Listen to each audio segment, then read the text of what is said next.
let's fire up some thrusters here. Nice. Guys, good to see you. Second episode of Cantina Chronicles. No longer stuck in the rigid confines of core world news. We are now just at the bar. I'm enjoying a bitter Bothan. Today. Yeah. You can check that out. That'll be on the thing. It is an equal parts cocktail of Lillet Blanc, bitter Bianco, and Mezcal.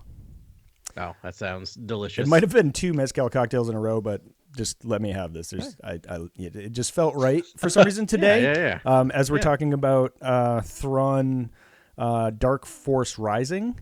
Today, that's going to be the bulk of what we're talking about. The second book in the Legends Thrawn trilogy. Pretty stoked about that. But there was. I figured the bitter Bothan was an apropos title. It's perfect. Gives you the political edge at a party. If you're ever trying to just indeed manipulate a swath of people and have them think your way without having to, I don't know, use violence. Right. Whatever they say in this book about Bothan culture. Do you guys want to start with Bothans for a shot? Because we talked a lot about Bothans last week, but like, Grant, you're a big Bothan guy. You are the Bothan spy. This is really where we get to open up with the Bothans. We really get a lot of Bothan action in this book, in particular, and I love all of it. Like the political intrigue with the different council aides and the different Bothans you meet in the story is so much fun. Like I love that. I love. Can we trust this person? Can we trust this other Bothan we meet? Like Brello, the one we meet later, the Bothan we meet earlier, the council aide. Her name is slipping my mind right now, but she's that character is great too. Sina and Ibanez. Yeah, and then Renez? the naming is great in this book. I think Zahn really pushes the sort of name design for all the different non-humans, and I think the Bothans especially, he just does a great job. Like I love those characters.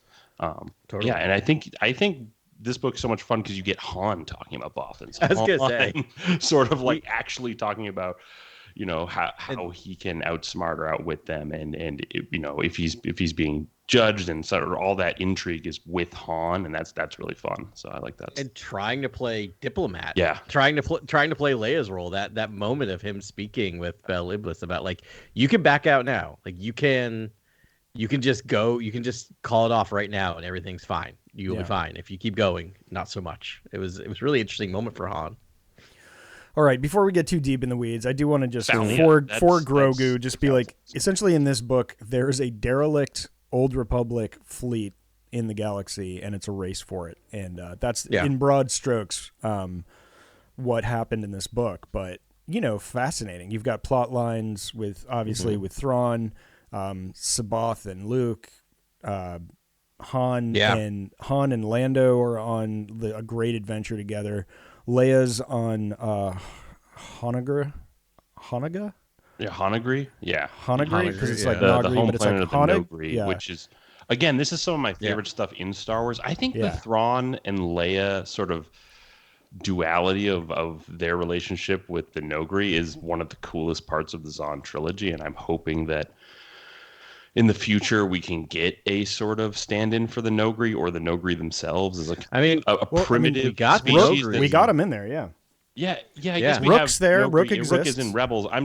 And I guess the Nogri as a whole are in Rebels, and I guess Filoni would be someone who's going to probably carve in more Nogri stuff. Yeah. I bet we'll see more Nogri. I think what I love about this is the Matrix talking about the like the war in the sky, and sort of like a primitive outlook on what are giant star destroyers fighting, you know, Republic cruisers in space, like, and sort of what that, it's almost like it feels like the myth come alive when the matriarch is talking. And I thought their whole culture is so cool. I love that Thrawn loves the art and I love when they talk about Darth Vader, and like, it's so cool. So I love Hanogri. They weirdly, like, Vader in this whole like the first 2 parts of the trilogy comes off like fairly good, right? Because it's like it's the rest of the Empire that seems to really dupe the Nogri, right? It doesn't seem like it's Vader. It seems like once Vader hands them off to Thrawn, that they have this whole scheme. Yeah, with the Nogri. You even see it with Pelion to a degree, where Pelion's like, why are we sticking around and watching these rituals and hanging out with the Nogri? Like, I don't understand why we're here. They're just something less than a tool to them. Yep. Yeah, I mean, dude, just to 30,000 foot view on this thing. Like, I was telling Grant that I want to get a Timothy Zahn tattoo on my ass. Like, I just love this writing so much, and I know this was probably like their flagship trilogy. Like, they probably put a lot of work into this trilogy. Yeah, it is the organic continuation. I mean, like Leia is super pregnant. Like, the twins are coming. Yeah, you got this character going, bring me your sister and her unborn children throughout the book, and it just feels like, that's actually probably where things would be. And then it's also like, what a fun way to take the story, and Leia's so centric to the story, and I just think it's fun. It's true. I mean, I'll echo it, I think, from last week. This is the first story post episode 6 in the oldeu. I mean, this set the entire framework and groundwork for what the new what the oldeu was going to look like when they thought they wouldn't get any more films. And Zahn just checked all the boxes on it in such like a great way. Like, all the storylines are great. All the characters are written wonderfully. It's just kind of a shame that it never became, a script. But, I'm wondering why. What is the barrier in the crossover from like getting these like novel writers who and like comic book writers that get the voices so right into script writing? And I know, like, from a practical adult standpoint, it's like, well, this is their job and this is their job and whatever. But it's like, if we were all high schoolers, it'd be like, get the kid that does the writing best to help work with us. Like, it doesn't matter what his background is or why. It's just like, just get the people with the raw talent and let's see what they can do. And to that point, I feel like Zahn's writing is all generative, and there's not as many callbacks as you'd get in I think most Star Wars stories that are mainstream Star Wars stories nowadays.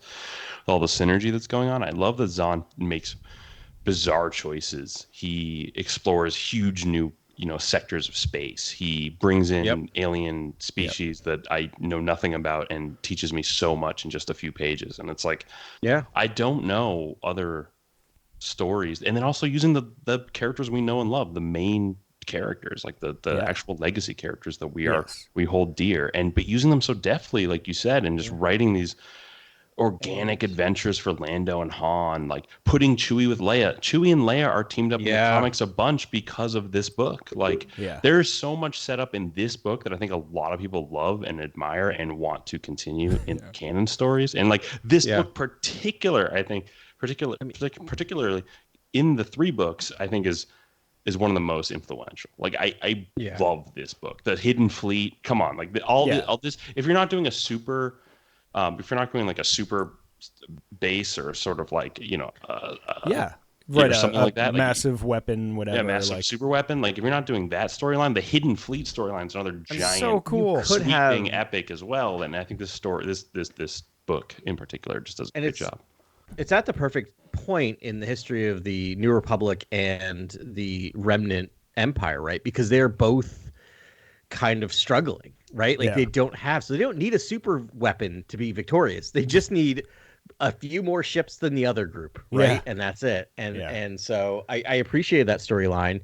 The Chewie and Leia stuff, I feel like, is just like Zahn watched Empire, and the moment where like Chewie's choking Lando, and Leia's just having that moment of just being like, just basically choke him. That's one of my favorite Star Wars moments of just like of her just being like, I don't care.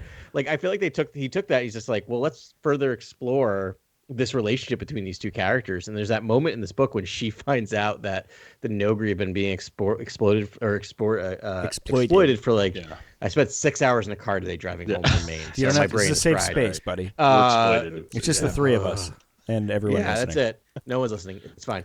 But for like what, 44 years, I think it was. And she gets so angry. So I love that moment. Chewie comes in ready to just kill everyone. She's like, I'm not in danger. I'm just furious. I'm just angry. Love that moment. Yeah. I mean, it's really funny because like she is the cunning diplomat and he is just pure raw fury.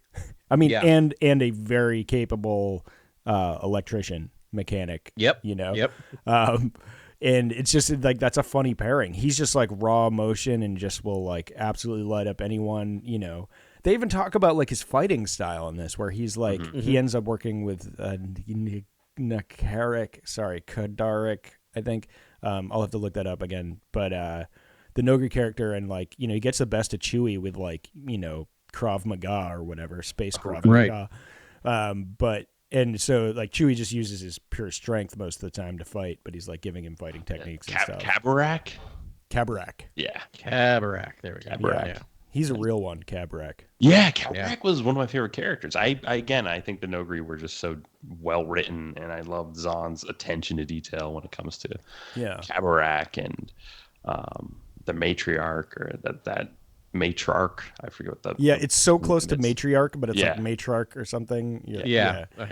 Loved all that stuff. Yeah, that was great. I mean, so that was like your diplomacy mission, and I loved that. You know, that's what I love most about Star Wars, right? Is getting deep into niche cultures. It just makes the galaxy feel huge, where you're like, we're just on one planet, but there's all these customs and rituals and art, and you can just go down that rabbit hole, and it's so, I mean, that's so fun for me. And then you've got this character Thrawn who loves art, and so it's instantly, with every people you run into, you're going to go down another layer into their artwork and like their customs and their culture, because like that's how this guy operates and understands them. And I just feel like as a Star Wars consumer, that's like just makes the experience so rich. It's just so great, dude. It's just so great. There's such great reveals in this book too. Like when you first see the Star Destroyer on Hinogri like appear, and Leia's like, "Whoa, you betrayed us!" And it's like, no, like this is like we were actually like after Vader left, we were Thrawn was given command of Hinogri and all this. It's just so much history, and then I don't know. I thought that part of the book was so good. Yeah, and the big conclusion to that is obviously like she thought it was like 8 years, but it was like, you know, the fall of the empire, and she's like, oh, we did it, instantly blaming herself. Like, we did this to this country, but then she found out it was 48 years ago, and it was done probably by the separatists, or, you know, I don't even know in Legends what they called the other you know. They didn't. They were really playing it fast and loose with the Clone War stuff, but like, boy, when you start listening to this old EU, you're like, it's real hard. I actually like fit it in more. Yeah, me too. I almost like the mystery surrounding the Clone Wars and the sort of OT idea of the Clone Wars and how this book handles the Clone Wars. It's you know, we know so much now, and it can only be one way, but it's like it's fun. It's fun when Luke goes into the data logs and he reads Jorah Sabath's like history and where he's been throughout history. And that was great. Do you have that written down? I'm sure one of you guys has that written down. I didn't take note of it. There actually, are so many events listed that sounds so interesting and just so intricate. Like the world building that Zahn does it's really profound. And then I love the way that they were marking the Clone Wars, and I love that. The outbound flight stuff and the Katana fleet. I love all of that sort of backstory that's sort of everyone's just touching on throughout the book. It's so great. Yeah, it was really deftly done. It was like they haven't defined it. They know they're going to want to define it eventually, the Clone Wars. And so he just sort of was really vague about it. They called it the Old Republic, which I thought is fun. I mean, technically it is the Old Republic, not the New Republic. But yeah, we would have just called it the Republic, I guess, nowadays. But yeah, it's great. The history is awesome, and the story's great. And you know, the roles, Han's role, I really, really love. Yeah, because he's great Han material. He's like, so active. Like he feels like a leader in this, and I don't know. There's fun jokes too, where it's like Senna's like, I'm like, let me fly. It's like just to like sit back, I'll fly. Yeah, I was like, I like that. Like this, just Zahn has fun with Han too. So it's like I think it's fun. And he's the clever one, right? He's there to be clever and come up with, you know, unorthodox solutions. And he does it over and over and over and over again. It's just like there's no like, you know, back to the wall situation that Han can't figure the way out. And Luke is like not that clever, but he does have the Force. And it's like they're both equally important in this book as far as like getting themselves out of scrapes. Lando kind of does everything well. I guess he's Lando's awesome. He's kind of like the information network. Yeah, he's like the information expert. He knows everything about the galaxy. Like he knows about casino. He's like an information broker. Yeah. And he knows like the ins and outs of business, not so much politics, but like, he knows smuggling, like legal business, illegal business. He has a Han and Lando are actually network. super useful to have around. Like they know all the like the seedy underbelly, like between the two of them, they know almost everything. I was like, they've been around the galaxy, and you feel that in this book. Yeah. All right. So the other thing I love about this trilogy that didn't really happen in the other trilogies or in Rebels regarding Thrawn, he's wrong in this book a bunch. Yep. Like he's confidently wrong, incorrect. Yeah. Yep. And, there's one where he's like, but obviously we're supposed to go to the Polani system. Thrawn finished for him. Yes, an error on my part, obviously something more. Oh, so that's him like acknowledging it. There's one like where he was like, obviously like Han and whoever are going to go to the Polani system to chase this down, but they were on Kav or whatever. And then he thought he knew where everyone was going to go. He was right about Luke eventually going to see Sabaoth, but it was, I loved that. I love that we were like, I was like, oh, he's actually wrong this time. And I mean, he can pivot faster than anyone, but still. That's the key. Yeah. He doesn't he owns it when he's wrong. Like, because the other one I always thought of in this one, I remember this one was when he assumed Talon Card was it would take longer for Talon Card to give them the Dark Force. And it was pretty instantaneous, right? And he admits that. Still, he ends up pivoting and winning. Yeah. Right? But I appreciate that in this. That's not just because I feel like when you read the newer Thrawn stuff, and I think it's because he is the protagonist of those books. Yeah. He's too Sherlock Holmesy for me in the new ones where he's just always right. He's always right. He's lionized in those books, whereas in this trilogy, I think he's, like you guys said last podcast, I think he's just made out to be an outright villain. And Marajade, like throughout the book, senses like, oh, this is why Palpatine made him a Grand Admiral. He look at his eyes, he's got these gleaming red eyes, and he seems like he's always going to lay the death blow on someone at any point in time. That's hyped up in the book. So I think this book does a good job of being like, Thrawn will kill you. I do, but I love that Pelion still has undiagnosed post-traumatic stress disorder from being part of the Empire, being with Vader and everyone. Because every single time something goes wrong, he's like, and this is when Thrawn's going to kill everyone, and it never happens. He's been so traumatized for being around Vader and the Emperor. Absolutely. So Luke's. I love the mirroring of the Yoda stuff in the original trilogy with Jorah Sabaoth, where it's like he has to. He's reluctantly going to visit this guy, and there's talk of training, but he's like, oh, this guy is mercurial and unstable, and this is not a good idea. And he keeps yelling about my sister, and it's like, it's pretty. There's so many red flags. He calls like anyone who's not a Jedi a lesser being, several times, and Luke's still hunky dory, and I'm like, is this he starts to catch on, but it's like I would have written in earlier that Luke is okay, instant red flag. They gave I know it's weird. They gave Luke a Thrawn moment when I think he was talking to Marajade about oh no, he's just insane. I think Luke clued in earlier on that he was insane, but they kept doing the internal monologue at the same time of him questioning everything, which I don't mind, right? As much as Luke in this canon, in this version of canon, Luke has had, it's not the comic book series that we have now where he is meeting tons of old Jedi and reading a lot of old texts. Here he had Ben and Yoda, and that was it.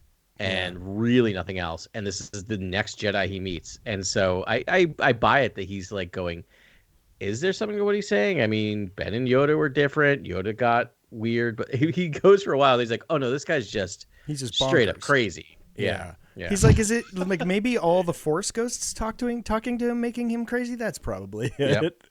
And I'm like, that's a weird guess. So I have two antagonist notes in this book, and this is one. Because the same thing. I was just I'm like, Luke, I mean, as an observer, you're like, Luke, you know enough. You know enough. Yeah. Your heart's in the right place. You know enough. 4 sentences from Yoda is enough for any Jedi, frankly. And Ben Kenobi, at this point, especially from apotheosis, once they've passed beyond the physical state and are omniscient. like, yeah, just listen to those dudes. They got you right where you need to be. And it's like, like this is like, anger, fear, desire. He's like, just the basic stuff that Yoda taught you. This guy, every word out of his mouth is like going against it. Yeah. And then, go. But George Sabath does say he's dying. Like, there is like buy-in that he gets from Luke because he says he's dying. He just wants to pass on his knowledge. Like, that is an interesting angle. I think he's drawing a parallel to Yoda. Ideas. Yeah. And the other angle that I appreciate that they play off in this is that Luke is freaked out, right? Luke is freaked out about having to be the teacher of all the new Jedi. He has no confidence in that, which I love the fact that he's like, I could be a good Jedi, but not a good teacher. I buy that. Like, he's a farm boy. He's had very little, like, whatever. And so I appreciate that puts him down the path a little longer because he so wants to just pass off these duties to this guy. Yeah, I mean, I guess that keeps him on, but I'm just like, Luke, dude, you know better, buddy. Like, you know better than this, man. Like, and it makes so much more sense in canon that he goes on like an information seeking mission to really start gaining knowledge from books and, things that are concrete texts from Jedi, and working from that rather than like seeking out. I mean, as soon as he was talking to R2 and R2, it didn't phase R2 at all. R2's like, this guy's bonkers. We need to go. And like the first time they sat down and Luke's like, no, I'll give everyone a chance and I save all the lives and I do all the cool things, bro. It'll be awesome. And and I'm like, I'm with R2 on that one, man. Like, can you imagine just R2 ripping butts on top of the like X-wing, just like being like, oh, this guy's so dumb, waiting for Marajade to show up. Yeah, exactly. And be like, you get me, you totally get me more than Luke gets me. Dude, I mean, but like, how amazing would that scene be in live action, where it's like Marajade like controlled crash on the side of a like volcano, like climbing up, and then R2 is just like, I'm sorry, where did you think you were going?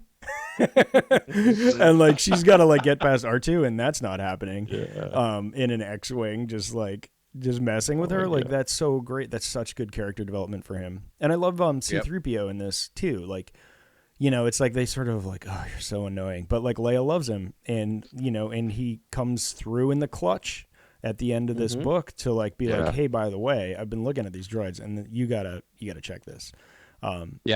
Yep. Filoni did something with that with AP5, where AP5 was like onto like an infiltrator droid and was like, you guys need to think about this. And he was brushed off. But, Filoni used essentially the same story. Oh, AP5, my favorite. We'll talk about it when we talk about Rebels, but oh boy. Yeah. Every time he shows up, I'm like, it's amazing. We just have Alan Rickman as a droid. It's my favorite thing ever. Is that Alan Rickman's voice? No, but it's the guy doing an Alan Rickman impression. I was going to say, because I'm like, wait, that sounds just like I think him. Alan Rickman, unfortunately, was dead by then, which is one of the saddest things ever. He passed.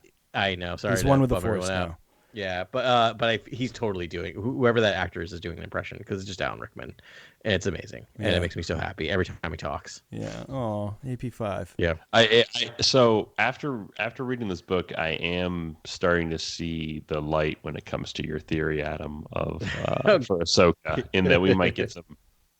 There's some stuff. There's some Emperor. Stuff here. Multiple hands. Yes, I think we're getting a hand of the Emperor. Are you thinking we might get two hands of the Emperor here? Well, in this, doesn't Thrawn at one point in this book say there were multiple hands of the Emperor? And Mara's like, no, it can't be. So I have it's impossible. It's impossible. So I have notes, guys. I was like, last podcast I asked you if Mara and Thrawn talked at all, and you were like, nah.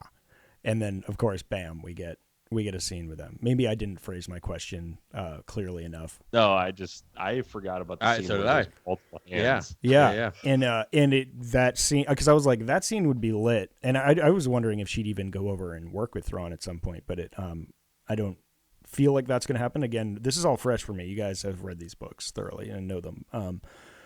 So this is just a refresher for you. So I'm on the adventure. I don't know what's happening in the third book. But Ben, that was a great scene. Neither do I. He's like, what were you wearing? Yeah, I haven't read the books in a long time, so it'll all be fresh when we get there. Yeah. But, dude, what?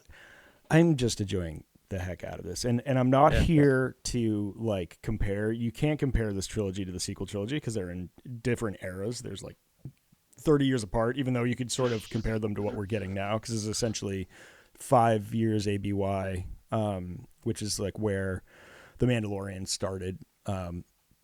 So, I guess that they're being careful about this. Maybe this happened, maybe it didn't. And so much of it still could. There was a couple things where, like, Mon Mothma's like, who's this Grand Admiral? He's blue with red eyes. I don't know who that would be. And I think she would know in canon from Rebels, right? Yeah, he was present enough. Unless no one was talking. No, because they were on Yavin base with Mon, so she would know what they were. And yeah, they sent forces in to. Yes, so she definitely knew who Thrawn was at that point. So that's one of the deviations.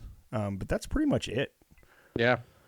So there's some other stuff. There's some other hitches, but it's I forget. I'll come up later. I do want to spoiler alert. There are other Emperor's hands that come out later in other stuff. Yeah. And Marajade in a different book finds out that she's not the only one. It's definitive. Would you like to hear her quote when she finds out that she was not the only Emperor's hand? Sure would, Adam. Thank you. That's my favorite quote. He told me I was the only one, the only hand of the Emperor, his weapon of choice when he needed a scalpel rather than a sword. That lying, drooling, scum-swallowing, superannuated, underhanded, festering, filth-sucking parasite. Amen, Mara. Yeah. So good. Do you want to hear all the Emperor hands names?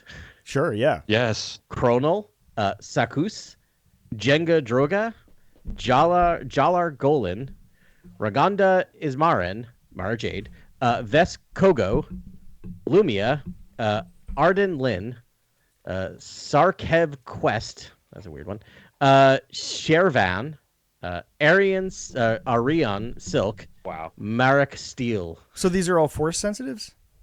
I believe so. I don't know, actually. That's a good question. I will have to see if I don't know if it's required to be. Well, so that would be super exciting. And cherry picking, but like if it makes for a good Star Wars, I'm into it. But I just feel like if you're gonna cherry pick stories, and I mean I know they're re-sculpting the whole real thing, and picking things, but it's just like, do you just get Thrawn? And I know Thrawn was consulted. I believe Filoni there was a quote at some point that Thrawn has been in contact with Filoni about various things, but. Just get him on board. Give him a writing credit. Let him be in the writer's room, Thrawn? I'm sorry, did I say Thrawn? I meant Zahn. Thrawn should be in every writer's room. I'm saying, we've said it in before. And Disney pay your writers. The names Thrawn and Zahn are interchangeable. That's like always. You know which one I mean.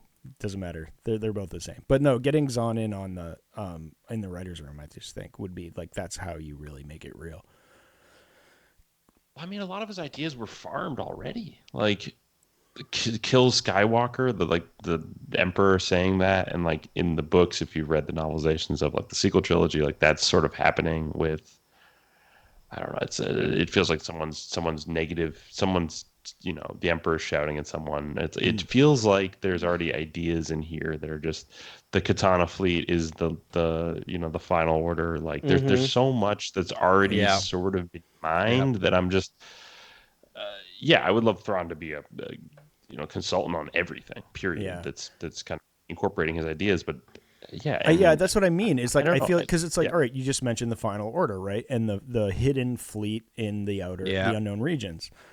Yeah, it's so much cooler to think of like a derelict rescued fleet than just like for 20 years we've been building Star Destroyers in the unknown regions under the ice. It's also like Deus Ex fleet. Exactly. It's like Palpatine just pulls the fleet out of nowhere, and it's like it's more fun if it's like almost everyone gets a chance to go find it, like in Indiana Jones Relic or something. Like it's that is far more fun. It was an adventure romp. It was a different type of Star Wars story in this, where like you had like 4 different storylines going at once. 3 of them were intersecting with the fleet. They were like bouncing around with each other, accidentally going. One of my favorite scenes when Han and Lando are on a ship and start peeling back the coverage on the seat, realizing, we're on this, or on the planet. They're on one of these things, like realizing this is and this is that, and then how they all the factions arrive at the fleet at the same time, and it's like they didn't even mention there was like another guy that just like sold people some ships, and they're like, all right, someone else knows too. We don't know who he is. We ended up his name's like Captain Thornton or something like that. We just get his name like 3 times at the end of the book, and like we don't see any of it, but he's captured, and that's how Thrawn essentially captures the Katana fleet, the bulk of it. Right. And yeah, and it's like I also love the setup, like Talon Card just bumping into the fleet. Yeah, like that is so cool. That is such like a pirate's legend. Dude, I know. Like, yep. It's so much Talon fun. Card is like Akbar tier, like for me now. Like how much I love that incredible side. Yeah, character. because he fills in the gaps. Like he just walks into the political situation between Phalia. Yeah, Phalia. The Bothan council. And they're having these part of the right, council. which is just all right. So that's my second note is Phalia. But him versus at this political stalemate, again, very prescient, very current, right? Everyone knows this guy's corrupt, can't do the job, and yet they can't defeat his like political influence. But surrounds himself with sycophants and supporters. Sycophants. Yep. Yeah. I mean, I like hate this guy, right? And he, like no one seems to be able to defeat him. But then like Talon Card just walks in and he's like, "You're fake, you're a phony, you're unqualified, and and like, and I'm going to expose you." And there it is. And like he's able to like he can politically maneuver, he can strategically maneuver.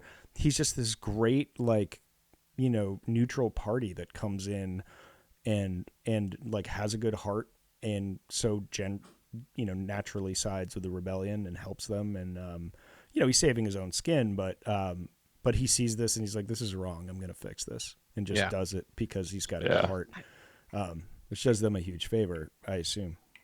Yeah, Talon Card, like so many of these like old EU characters have started to become recanonized. You get like Prince Zizor, for example, right? Like he was huge in the old EU. We've seen him named. We've seen him pop up a couple times. 0 on Talon Card, which I'm like, they got to be holding this character back because it doesn't break new canon to bring this character in. It's a great character. It's a great pull. He's super important in the old EU. Like he is there to the end of the old EU. Like his number of appearances, like he basically ends up becoming a father-in-law character to people. Like it's pretty great. Like I just am waiting for them to just pull that trigger. It's like, why not? Like it's a different type of character as well. Yeah. Well, we also meet Senator Garm Bel Iblis in this book. So, and that character is fantastic as well. I was like, oh, this should definitely be a recanonization. Like almost a character who was there at the beginning of the Rebel Alliance. I know. This is another one of those where it's like kind of. So I was like, that was a hitch, right? It was almost like, where's this character in the canon? Like this feels like EU. He could almost be in the room at in Rogue One because there was a bunch together and a bunch that peeled off. Blood stripes in the background.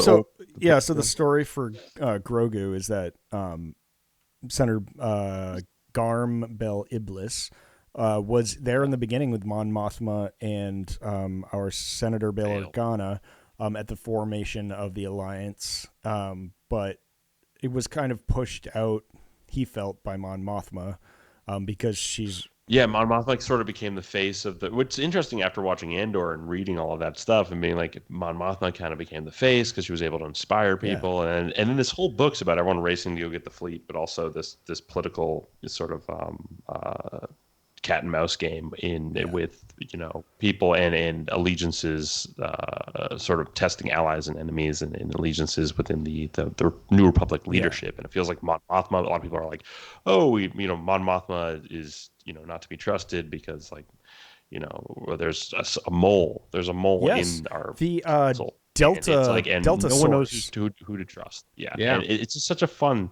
story, and I was like, oh, this is so great. But I feel like the Bel Iblis character is so much fun because he adds a whole other complexity to that.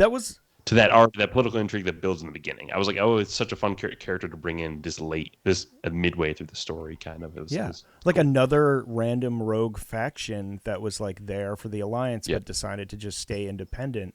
That's so great. It's just like in Andor, where they're listing off all the factions that are rebelling against the Empire, and then there was this one, and it just splintered off. It makes so much sense that there would be like this thing, and then like he's Corellian, so Han reveres him, which is like Han doesn't revere anybody, and that was a great. That was cool to see. And A good interplay between Lando and Han, where Lando's just he's like, a I don't fake. trust. He's lying. He's like, this guy can walk. I can see. I was in and this guy, he's a faker. He can walk. That's a Lebowski reference. Okay, I shouldn't have to say that. I make a lot of references. I was about to say, I assume. Yeah. I just some of the Thrawn battle tactics that they were great in this book. There's like an A-wing assault at some point. He's like, Akbar must be missing because who would do an A-wing full assault like this? Like it just, and he's like, A-wings are better for hit and fade maneuvers. Like just he was just saying cool stuff throughout the book. I was like, he is. I don't know. Zahn does such a great job with his analysis of starfighter combat. I mean, of all the shiny things that Zahn does, I think his combat stuff is the shiniest, like, star of all the things. And in this book, there's not a lot of it. He sort of tones it down in favor of diplomacy and political intrigue, and then scoundrelism, like all this sort of, like film noir, like cat and mouse, and Lando and Han just running around together. So great. Good. And then like Luke's there too, and it just you've got that feeling, and this is the feeling that I think is missing from canon now. It's just like when you get our heroes together, there's nothing that can stop them. And, it's like, oh, they're in a tight spot, but it's like, how are they going to find their way out? Kind of like Breaking Bad, it's like, how are they going to get their way out of this one? And it's just like, with, creativity, with like Han's cleverness and Lando's connections and Luke's connection to the Force and Leia's diplomacy and like, Chewie's brute strength, there's nothing that they can't do, that they can't at least escape with their lives. And it's like, I want the good guys to win. I'm sorry. I know it's boring. Is there a line where Han's like having some internal monologue where he's like, I know Luke's got the Force. I know, Chewie's got his strength. He's like, but I can outdo everyone with my pure chicanery. Chicanery. Yeah. Like, nice. Han knows he can just go in there and say a few lines and use flex his charisma. Yeah, his riz. Or just make a fool of himself to be a distraction, and like that usually does it. Yeah, if that's what works, he knows how to pull it together. Man, so great. All right, so this is where we started, but I want to get back to that. Phalia is a failure. All right, I just like I think as an antagonist, I just like I'm like, who is this guy? Like, who is he like kidding? And like my poor dude Akbar somewhere in house arrest. And it's like, this guy can't lead. He's like, he's not even great at politics. I loved how they got into Bothan politics here. And Grant, this is what I want to challenge you with. Yes. I think the Bothans have always been corrupt. I think they're a corrupt species. I think they're bad peoples. That's what makes them a fascinating faction to throw into Star Wars, as far as I'm concerned. Because if you look at history, I mean, there's been many wars throughout history, and there's usually factions that are sort of like info brokers during the war, like almost like a third party. And to me, that's a fun part of the element, almost like a DJ, but an enterprise. You know what I mean? Like something that you can throw into the war. That's like almost like I almost wanted to see the people buying the X-wings and the TIE fighters. Dude. I would love a whole episode on the Kuat drive. Who was selling that? Like, sign our fleet systems. Like, I want to see what's going on. Like, I want to see what is the hyper capitalist sort of military industrial complex like in the galaxy. I want to know what those factions are. I think the Bothans operate in that, and like on the Infonet and on the Holonet, but they're very self-serving, sort of like, and they're very petty. They are. Yeah, they are. Because they have Bothan space. They have their own sector of the galaxy, really. So they also have they cannot. So when they have a grudge, that grudge is forever lasting. So in oldeu, there was the Yuuzhan Vong War, right? And the Yuuzhan Vong, I won't go into the whole thing, but for Grogu, wiped out tons of people, terraformed extragalactic threat Coruscant, that is not affected by the Force. The Force don't feel the Force. They hate technology. They terraform planets. They terraformed Coruscant. Yeah. Big into self-mutilation. But self-mutilation. They went after the Bothans. Everything got solved, and the Bothans start basically the Bothans have basically a genocide clause in their species, where if a species wrongs them, they basically announce a forever war. Oh my gosh. And all Bothans have to kill this thing. So afterwards, like, you don't get a lot of Yuuzhan Vong, but occasionally they'll pop up after the war ends where they're like, because there's like a subsect of Yuuzhan Vong that were like good because reasons. Yeah, I mean, it makes sense. And that were helpful and like actually helpful to ending the war. But the Bothans were like cutting off their nose despite the face. Like every time they encountered them, they just killed them straight out. Like just killed them, even if they were just having a conversation to be like, it's so it's a very Bothan trait, right? Of just like nothing. Like there's no forgiveness. And they are self-serving. But I think that's what might make an arc in which they decide to help a rebel alliance. Like making that if you make a Rogue 2, that other story of basically the Bothans that died to get the Death Star 2 plans. Like if that is one day a story that people want to execute on, I think that's actually, it would be fascinating to explore that faction and how they may have been reluctant to help, other, entities in the galaxy, but the Empire is so bad, we will sacrifice our own to get those plans. Like that is interesting to me. Like it is fun to bring in a faction like that, in my opinion. Grant, so this is where I've got notes. Like you're talking about it like it was like virtuistic of the Bothans to steal those plans. Many Bothans died to get us these plans, right?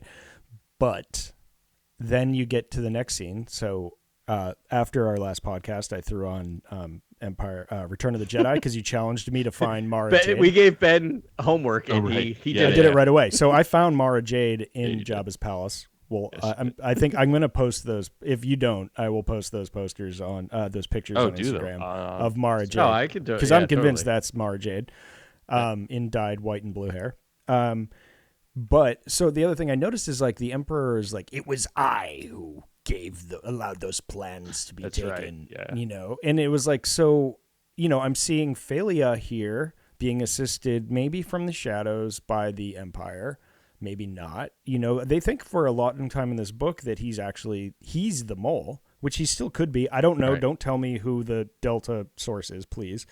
But I don't remember if it makes you feel that better. does. It's going to be a discovery for all of us again. I feel like. Yeah, but I mean, maybe I forgot about what the Dark Force was until I started rereading this book for the third time. Right. Yeah.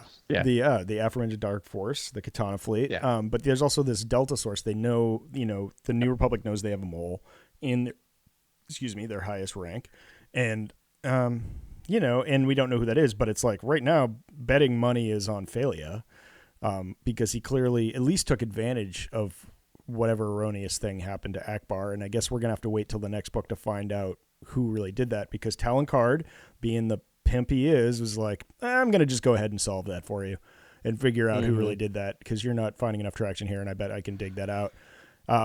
And so I assume we'll find out, and poor Akbar. Well, I mean, Thrawn does remark that Phalia is being used. Like, they are using Phalia. Like, they need Phalia. Right. They need Phalia to make the points he's making at the council and to travel where he's traveling and doing what he's doing, because it's working in Thrawn's favor. It's remarked upon by Thrawn a couple times throughout the book. So and the intimation is that like it was by design, not by accident. Right. Yes. Yeah, so it's all that's already given to us. So we already know that the Bothans, that the Bothan representatives are already corrupt. Like there's something about that that's corrupt. I think, like you said, they are self-serving and independent. I think that's what they're known for. So I think they'd have been on either side of the coin and been helping their own initiatives. But I don't know. I don't know if they're outright evil or anything like that. I think maybe Phalia, because I think Tab Brelo, the other one we meet, the other Bothan we meet later in the story. Oh, he's even worse. Wait, the guy in the middle on New Kov? Oh yeah, he's bad too. Yeah, that guy's lame. Yeah, he tried to get him killed. He was like, just shoot Han Solo right now. He was like, just shoot him. Like that was his first instinct. That's right. He did want to take out Han. Well, immediately. Yeah, he did want to take out Han immediately. Yeah. I'm just saying they don't have a great track record. I mean, like, allegedly they got the plans for the Death Star, which I guess they did because ultimately it worked, right? Yeah, I mean, they're just like a super spy culture, though, and that's what's so intriguing to me. I think that's what I like. It's like that they're super spies, and I was like, what other non-human culture is like a super intelligence info broker culture that's like has their own piece of the galaxy, and like to me that's so interesting. I almost want like Bothan character to be incorporated in a Disney Plus series for like 5 episodes to really hash it out, like really hash out what that means. What is Bothan space? How do they operate? How do they get information? How do they steal information? How do they, are they slicing into stuff? What are they doing? Star Wars suffers from monocultures. Yeah. Yes. Right. Meaning that like if one character is introduced from a species is good at something, everyone that species is good at something. See but Nemoidians. they did. Yes, exactly. Yeah. And even like Mon Cala a little bit, like every character species, but they're all what I'll commanders, say, yeah, and they're all good at like building things. But what I'll say is that like I think this demonstrates kind of what we were talking about last week. Like we have two cultures kind of at the forefront, or non-human cultures at the forefront of this book, which is the Bothans, which are really prevalent in the New Republic storyline, and the Nogri, which is really prominent in the Empire subplot of this film, right? And the way the Empire treats the Nogri are, as we talked about, subhuman or sentient, not worth their time of day. And it's clearly coming to bite them in the ass, right? Except for Thrawn, though. Yeah, I don't know. Thrawn is somewhat kind of like dismissive of them a little bit. He understands them, but he clearly thinks less of them, right? Well, and then you get Leia come in and tries to understand their culture and tries to understand them. And so part of what my argument is that like the Empire fails because they treat anything non-human as lesser than, which leads to active rebellion. And then you get the rebellion saying, yes, you as the Bothans like may not think the way we do, but maybe we can find common ground. Maybe we can use your skill set to our advantage, your spy network, your ability to be, deceptive to actually get us the plans to the second Death Star, right? Like it's this idea of like the New Republic is ultimately going to be successful because they bring in these cultures and try to identify their strengths and incorporate them into it. Yeah. So great. I want to flip back to something we wanted to talk about at the beginning of the last podcast, which I bungled through tremendously. We were going to do a little round robin as to how, and we started doing it, but it didn't get recorded, about how we ran into this trilogy. And I'm going to start because my story is brief. I didn't. To me, that's amazing.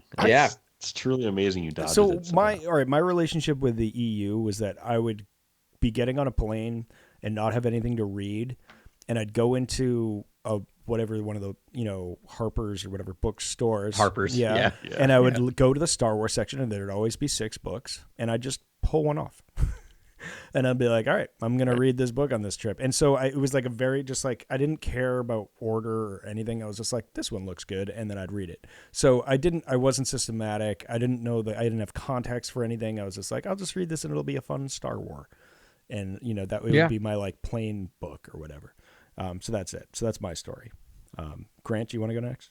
Fascinating. Yeah, I really remembered my first time when rereading this book in particular. I remember the Leia and the Nogri moments in this book, and I can see where I was in time, which was I was at the local library. I was just a spinner rack near the windows, and where they had a bunch of just paperback books, and I think darkforcerising was there. Heir to the Empire was there, and I just like grabbed them and just sat in that sunny area and just buried into civilized. It was after watching the original trilogy on tape like a bunch of times, and so I was just like I needed more, but I didn't read them in order. I'm almost certain I started with darkforcerising. Like someone had already rented Heir. Or checked out Heir. Yeah, so I think it was darkforcerising. I was obsessed with Marajade. I didn't understand the sort of what the appeal was around the character, or if people didn't like the character. I remember thinking Marajade was such a cool, fun character to like jump into the story, and it really caught my eye. And I thought Thrawn was super cool, and I thought it was like the logical extension. I was like, oh yeah, it's fascinating that there would be a Grand Admiral that's sort of leading. Yeah. But again, this was pretty advanced for me reading this stuff. I remember not being able to track a lot of it, and sort of like the Jorah Sabaoth stuff had felt muddy to me. It felt like I couldn't track like just an old cranky sort of guy who's losing his wits trying to teach Luke. I couldn't track with that stuff. It didn't feel as trackable as maybe other books were at the time that I was reading, and so I do think I couldn't respect what I was reading at the time. So now jumping back into it, I'm like, with all the context. Well, and I read it later around college too, when I was obsessed with Star Wars and getting back into stuff. But then rereading it now and having it fresh in my mind, it's like and we talk critically about the sequel trilogy and the original trilogy and the prequels and all the time, and the new movies and the series, and it's so much fun to now take these books into that, tapestry of knowledge and sort of be like, you know what, Zahn did this really well. Like, I'm hoping this happens at some point. I'm hoping Filoni does some of this stuff with more Emperor's Hands or whatever. Like, yeah. And I thought Marajade was cool, so I remember that being a big thing for me when I was younger.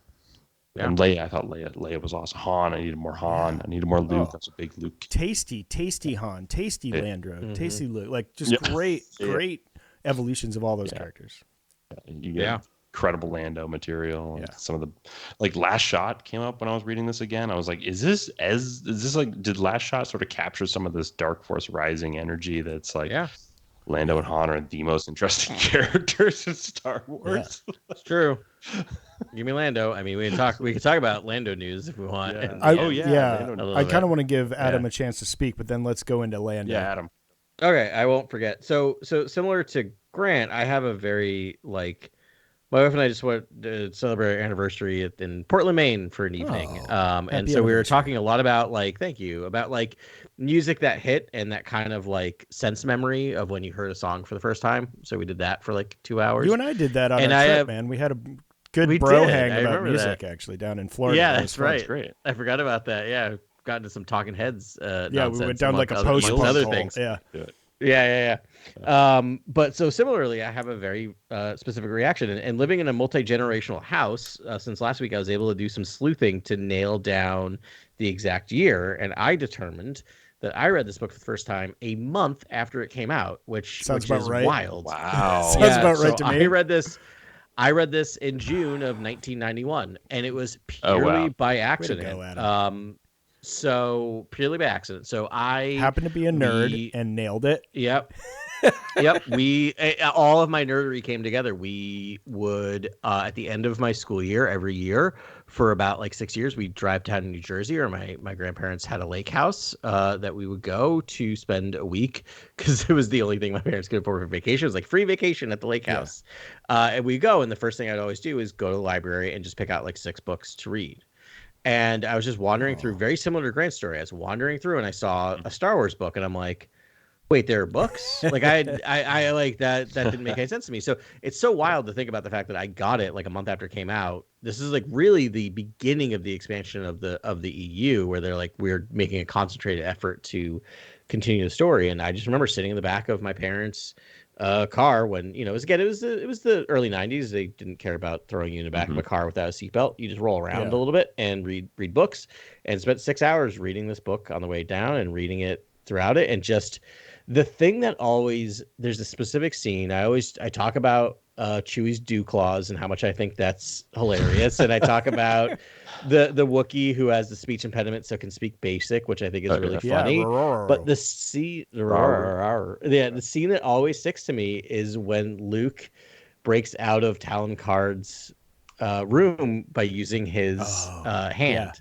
He's a power cell. His power cell, and I remember sitting in the back of the car reading that and just being like, that's amazing. Right, like just like it felt like I could visualize it, right? So it felt like I was reading and watching another Star Wars movie, right? And so that I remember that, and then that was the same time as I was waiting for the 4th Dark Tower book to come out, Wizard and Glass. Wizard and Glass, which, as Ben, you will know, took forever. The amount of time between Wasteland and Wizard and Glass is a long 7 time, or 8 especially years when or you're it was a long time. A teenager or when you're a young adult. So I remember the wait for that book and having they would release he released like a chapter. Remember, he would release like tease things about it. And similarly, like the fact that I think these books came out one every year for 3 years. I think they were kind of every May. Which is funny that they were releasing it at the Star Wars time that they would release that was a movie. Probably but that's Kathy back then was like, this makes sense. Yeah, honestly. Yeah. And I just remember like how long those years were. So I do remember that like school year of just like going like bugging my local librarian about when the next Star Wars book would come out, because we didn't have the internet really back then. Right. And she's like, it's coming out in May. Like, you are number 1 on the list, Adam. It is coming out on May. That is so adorable. I want to die. Yeah. That's so great. Yeah. So special place. And then the second time I reread it when I was doing my chronological rereading was in grad school, and I really didn't want to do work. So I remember sitting on the couch reading this book. Oh, so fun. Not doing work. Yeah. Just suck you in. Yeah. It's just. Outbound Flight too. That was. I guess I'm gonna have to read that eventually too. I could not put that one down. I mean, we do have a 4th week. We could just read that. I want to do a Rebels Day. So good. I agree. I'm mostly joking. Yeah, but we can get to it. We can do it. There's no rules in the Cantina. We can do whatever we want. Crushing EU books, smashing EU books. Let's see if Ahsoka requires it. Right? If it ties in, then maybe we'll do a recall. I think we were talking about doing a Rebels rewatch, basically. Yeah. If you want to jump on, Grant, I've already rewatched it, but I'm ready. So I got like 13 episodes ago. Episodes before Ahsoka, so like it's fresh in our mind. Sabine, dude, I have got pages and pages of notes. Cover all Sabine's arc, basically. Because I don't want in Hera. I think we should. I don't know if we want to cover New Dawn and Rebels and go all in on Hera and just do the Hera cast, but like. I'm excited for that character to finally show up. Me too. Like, I'm pumped. Like, I'm all in for Mary Elizabeth Winstead's like Hera. I can't wait. Yep. I did catch some new like photos, like professional press photos of Sabine. Sabine looks amazing. Pretty similar armor to the armor we saw her left off with. We also know we don't know what we're going to get yet, but especially because they said like half of the season's going to be like pre that big the finale of Rebels, and then the other half will be post that, which I'm really excited about because that means they're going to fill in some gaps, let us know what Ahsoka was up to. Wait, so since we're reading these books, I think we should talk about Thrawn and what we think we might get with Thrawn, given we're reading a lot of Thrawn right now, and sort of like, how did Zahn do Thrawn, and how did Filoni do Thrawn and Rebels, and how he might marry the two, and like that might be interesting. Like, do you think we'll get a darker Thrawn now? Do you think Thrawn will be on a rampage? This is the autumn of Thrawn, right? Like I'm assuming they defeat Thrawn next book. I hope, and by defeat I mean kill. I don't know. All right, you guys can't tell me. I'm sorry I asked. Forget I asked. Forget it. I won't. No spoilers. We'll spoil it next week. But I mean, like, this is his end game regarding the Empire, I would assume, sort of to take it over. So maybe he has gone full evil, but it's a huge jump from when we last saw him in Chaos Rising or whatever. Or was Chaos Rising the prequel? Yeah, but we saw him throughout. I mean, in Rebels, I don't. The naming. You were naming prequel books, that's for sure. Well, one of those books is like a super prequel, but that's the first one. All right, Thrawn.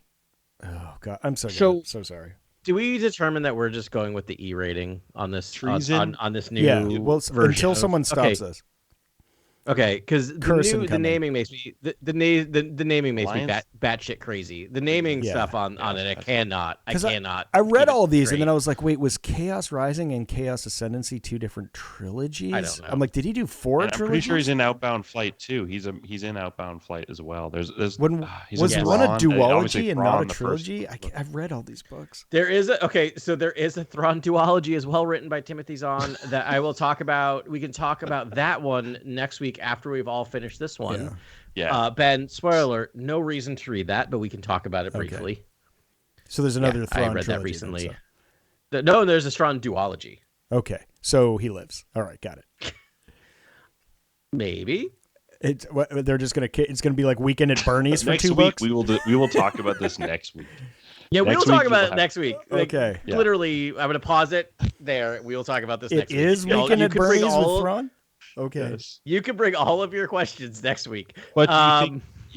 Do you guys think we're going to get the Nogri? Do you guys think we're going to get Rook? Do you guys think we're going to get So we already have Pelion. We already know Pelion is in the mix here. Pelion definitely, because that is a known. I can't remember who that actor is, but that is a known good actor. Made an appearance. Yeah, and he's made an appearance on Mandalorian.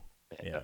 Yep. In the time frame, I think it's a good character. I think it's a good foil for or a good be able to explain his. It's a way to do exposition without exposition, right? Is basically Pelion's there for exposition. Are we getting machine. the Ysalamari, like the creature? Ooh. I can't imagine, but boy, do I hope so. It's pretty iconic. I want it all.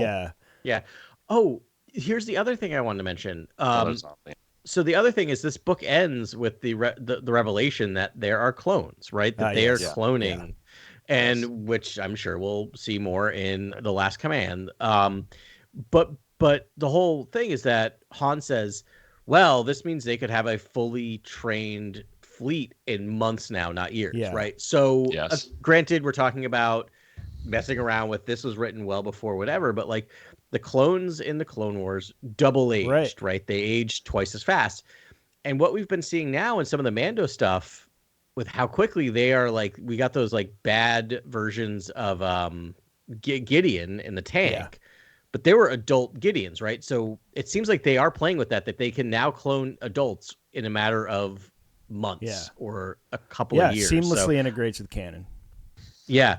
So I think they're planning on, we're going to start playing around with clones again. So, probably I'm wondering if that's the kind of the big end. It's mentioned in the sequel trilogy, right? Like Kylo's like, we should have done a clone I wanted army. to use clones. Wait, so okay. I think Ahsoka's gonna. I think that scene at the end of Dark Force Rising might be one of the closing end scenes of Ahsoka. Is that she realizes, because imagine that to her too, to realize they're cloning people again after all of that connection, and we know that Cody is going to be. Is it Cody? Whichever one's going to be in Ahsoka. Oh, did I just spoil something? Cody's going to be in Ahsoka, or not Rex? Is it Rex? Rex is going to be in Ahsoka. Sorry, Rex.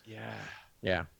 No, that's fitting though. That's poetic because her best friends are clones. But if there's an evil cloning program that's been started, it's like that's going to be a splitting. Yeah.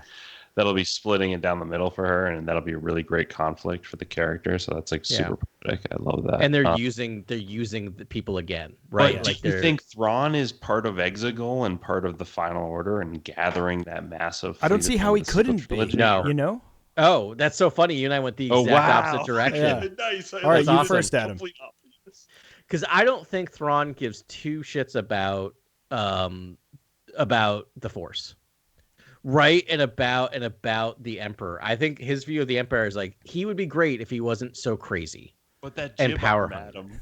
I mean, so I think it's coincidental. I think that Thrawn will be defeated probably in the movie. And that what he used for cloning will be taken by the Emperor and by the Exegol faction, right? At a later point in a timeline? At a later point, or you get someone who is working both sides, or I don't know, maybe there's an Emperor hand in espionage, like involved with stealing the technology.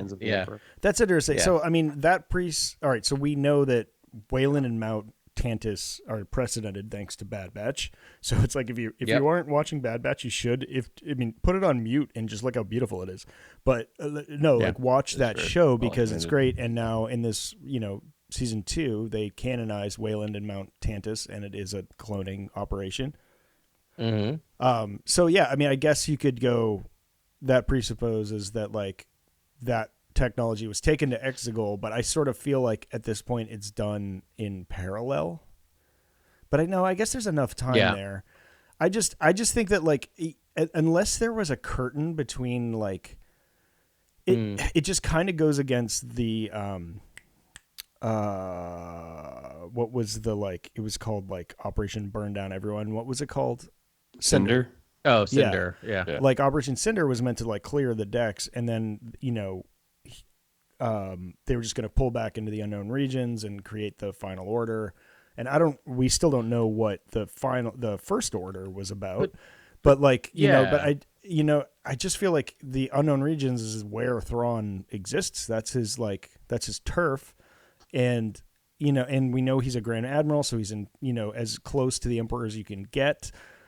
Wait, we also find out there's 12 Grand Admirals in the Imperial rank and file. Yeah, I mean, and that could rear its head as well. But I just feel like his proximity to the unknown regions and his his level is like he's got to know what's going on. I mean, if he's rogue, no, I'm gonna take what we've got left here and do what I can with it. Like, this is enough for me. I don't need the final order. That's more exciting to me. But I find it hard to believe. Do you want to hear an analogy that may get us off on a 10-minute tangent until Ben's like, stop talking about something that's not Star Wars? Sure. It feels like Dial of Destiny, right? He's Mads Mikkelsen, and the Emperor's Hitler, right? And Hitler and so the Emperor did it wrong, and Thrawn is just like, I know how to do it right? Like, I know how to take what you did and do it right. But in this analogy, Hitler's still pseudo alive or about to become alive with the full Nazi regime being built in him. It's called The Boys of Brazil. We've all seen the movie. It's fine. I haven't seen the movie. Well, it looks like it's fine. Hitler clothes running around Brazil a couple times, and it looks like there are some skirmishes on Republic vessels or something like New Republic vessels. Makes me think Thrawn might steal some Republic ships. Like, the threat might be real, and like I hope that Thrawn puts the rest of the galaxy, on edge because he's performing well. He's stealing things. He's has the New Republic scrambling, fighters on every system because they don't know where he's going to strike next. Like, I hope he really does present himself in the galaxy. Honestly, like that would be yeah. I also love we get introduced to Niles Ferrier in this book. Niles Ferrier, right? Niles Ferrier. He's a great character, man. Again, remember that character? Yeah, dude. How can you not? Like, he's the only one in the galaxy that smokes these cigars, apparently. So that's note 3. Highlight character, absolute highlight character in the book. No, I hope the Thrawn we get is going to make some big moves in the galaxy. Like, I can't imagine he just stay at the periphery for any longer than he already has. He's definitely going to have a plan, right? I mean, he's always got a plan, and it's going to be to retake the galaxy from a sort of flawed New Republic, right? Like a New Republic that's overextended and can't really, organize everything well enough to please everyone. And it's going to look, vulnerable to him. So yeah, I mean, that's going to be exciting, no matter what. Like, that's the only for sure thing I know we're going to get, and I think he's going to be a little more mean spirited, and I hope he is. Anyways, we got kind of a watered down Thrawn with Filoni a little bit, and he's still an exciting character, and he's still the character in Rebels, and it's a good representation of Thrawn. But again, I'm harping on this now, but dude, Zahn's a guy. Zahn knows how to, like, his flavor, his experience in this galaxy, writing this character, learning all these voices is honed. It is a, sharp tip. And, as for Filoni's fantastic. He knows how to compose a Star War perfectly. And he knows the tone of a Star War, but it's like, there's something about words to page that and coming up with these really exciting ideas, these new battle tactics. Like, imagine seeing a force board a large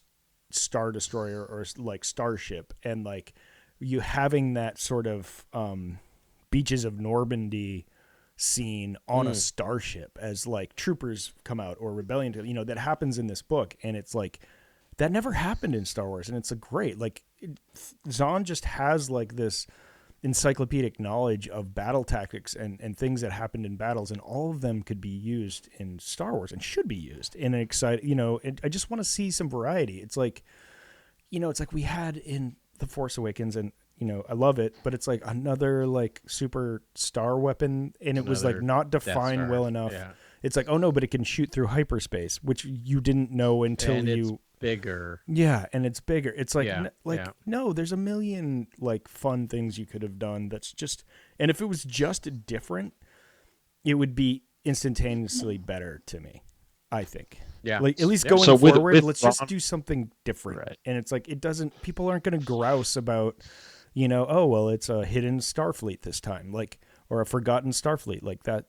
No one's gonna, grouse about that. What if it is Mount Tantus? What if that's the thing that's brought to life from animation? It's a cloning facility. Like, like all they do is like bring the stakes down a little bit, and it's like we're just trying to build an army here, and then suddenly all these possibilities come into shape.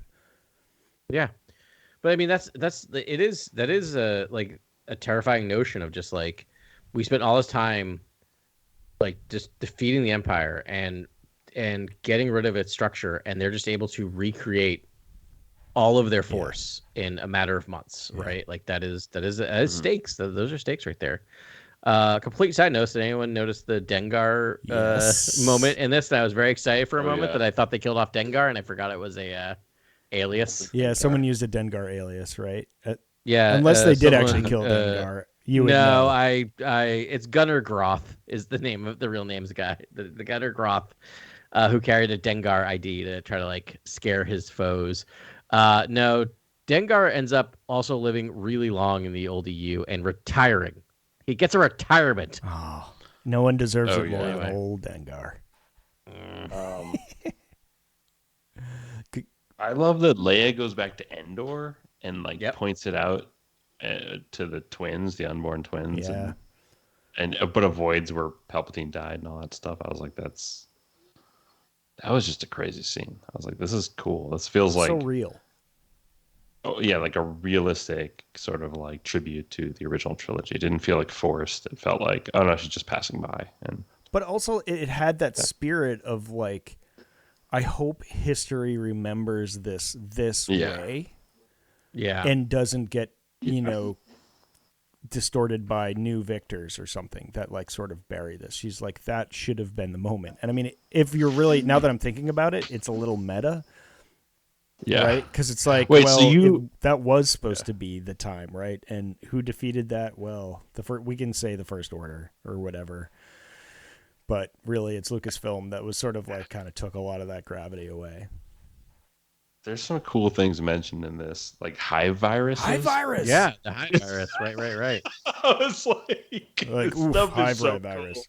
Cool. And like that's how the dreadnoughts were lost in the first place, or all jumped together or something. They all caught COVID and died. So cool. It's such a deep it was like, oh boy. Adam, how are you feeling about that? Yeah, no, it piqued my anxiety. And then but like there was also a moment where like I don't remember if it was I don't remember if it was Han or Luke, but they're just like, what was the feeling of the droids when they were clearing the bodies?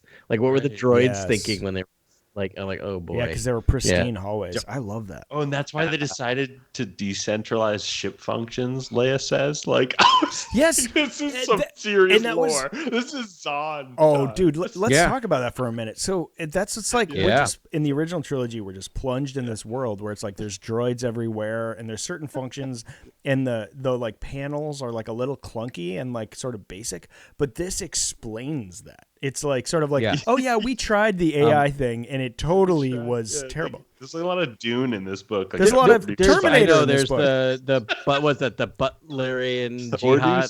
The Butlerian Jihad. The Butlerian Jihad.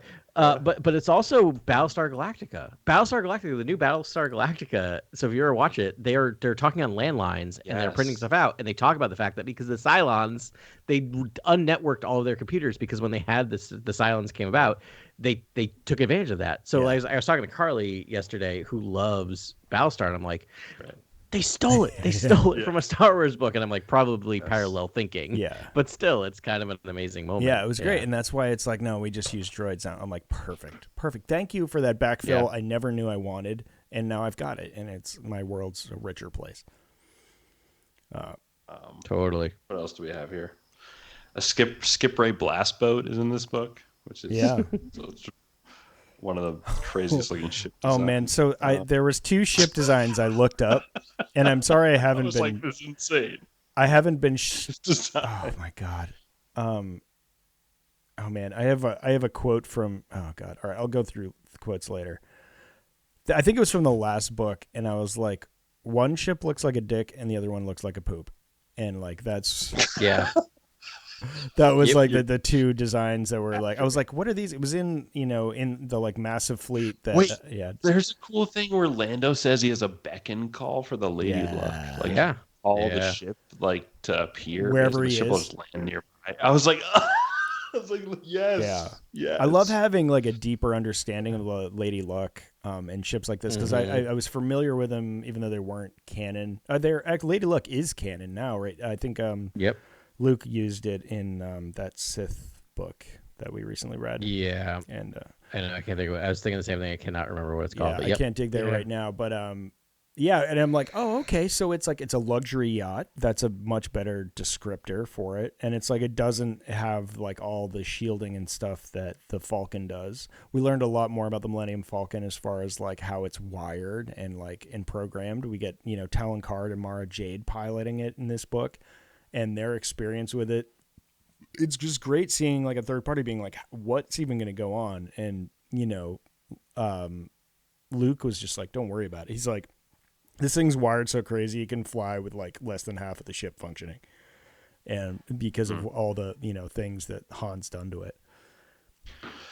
Yeah, I was thinking like game mechanic of the book when I read this book was Luke mind tricks someone to hear something from a certain direction, and I was like, you should be able to like lock onto the person and like aim the arrow around from like which way they heard something, and I was like, that's kind of my mechanic of the book that I walked away from. Yeah. Game mechanic. There's definitely a new force power here where he's like force casual. He's like, you're casual right now? Stay casual. I'm just going to take these jumpsuits. Right. It's great to see you. How are you? Good. And yourself? And then walk out. And he's just like, stay casual. Everyone stay casual. And they're like, I am casual. And then Luke leaves like that. And so, but then he's like, oh no, these ones are too keyed up. I can't do it to him. I'm like, all right. Now it's a defined. Han's like, can't you just like scramble their minds again? And he's just like, Han. Can't do it all the time, right? It's not a good thing. Which I appreciate, right? There is this bit of him trying to determine what's restraint, what's a path to the dark side. Which of these powers are okay to use? Which ones aren't? And turns out he's great. I like that a lot. He's great at it. That's why it's like all that Sabath stuff is just like, no, dude. Like Luke knows what he's doing. Like he's fine. He's got a good moral center. Try hard though. I love that he's such a try hard. Luke is like, wow, he's not buying it. And Luke already starts leading him, starts leading the conversation, which is great. Yeah.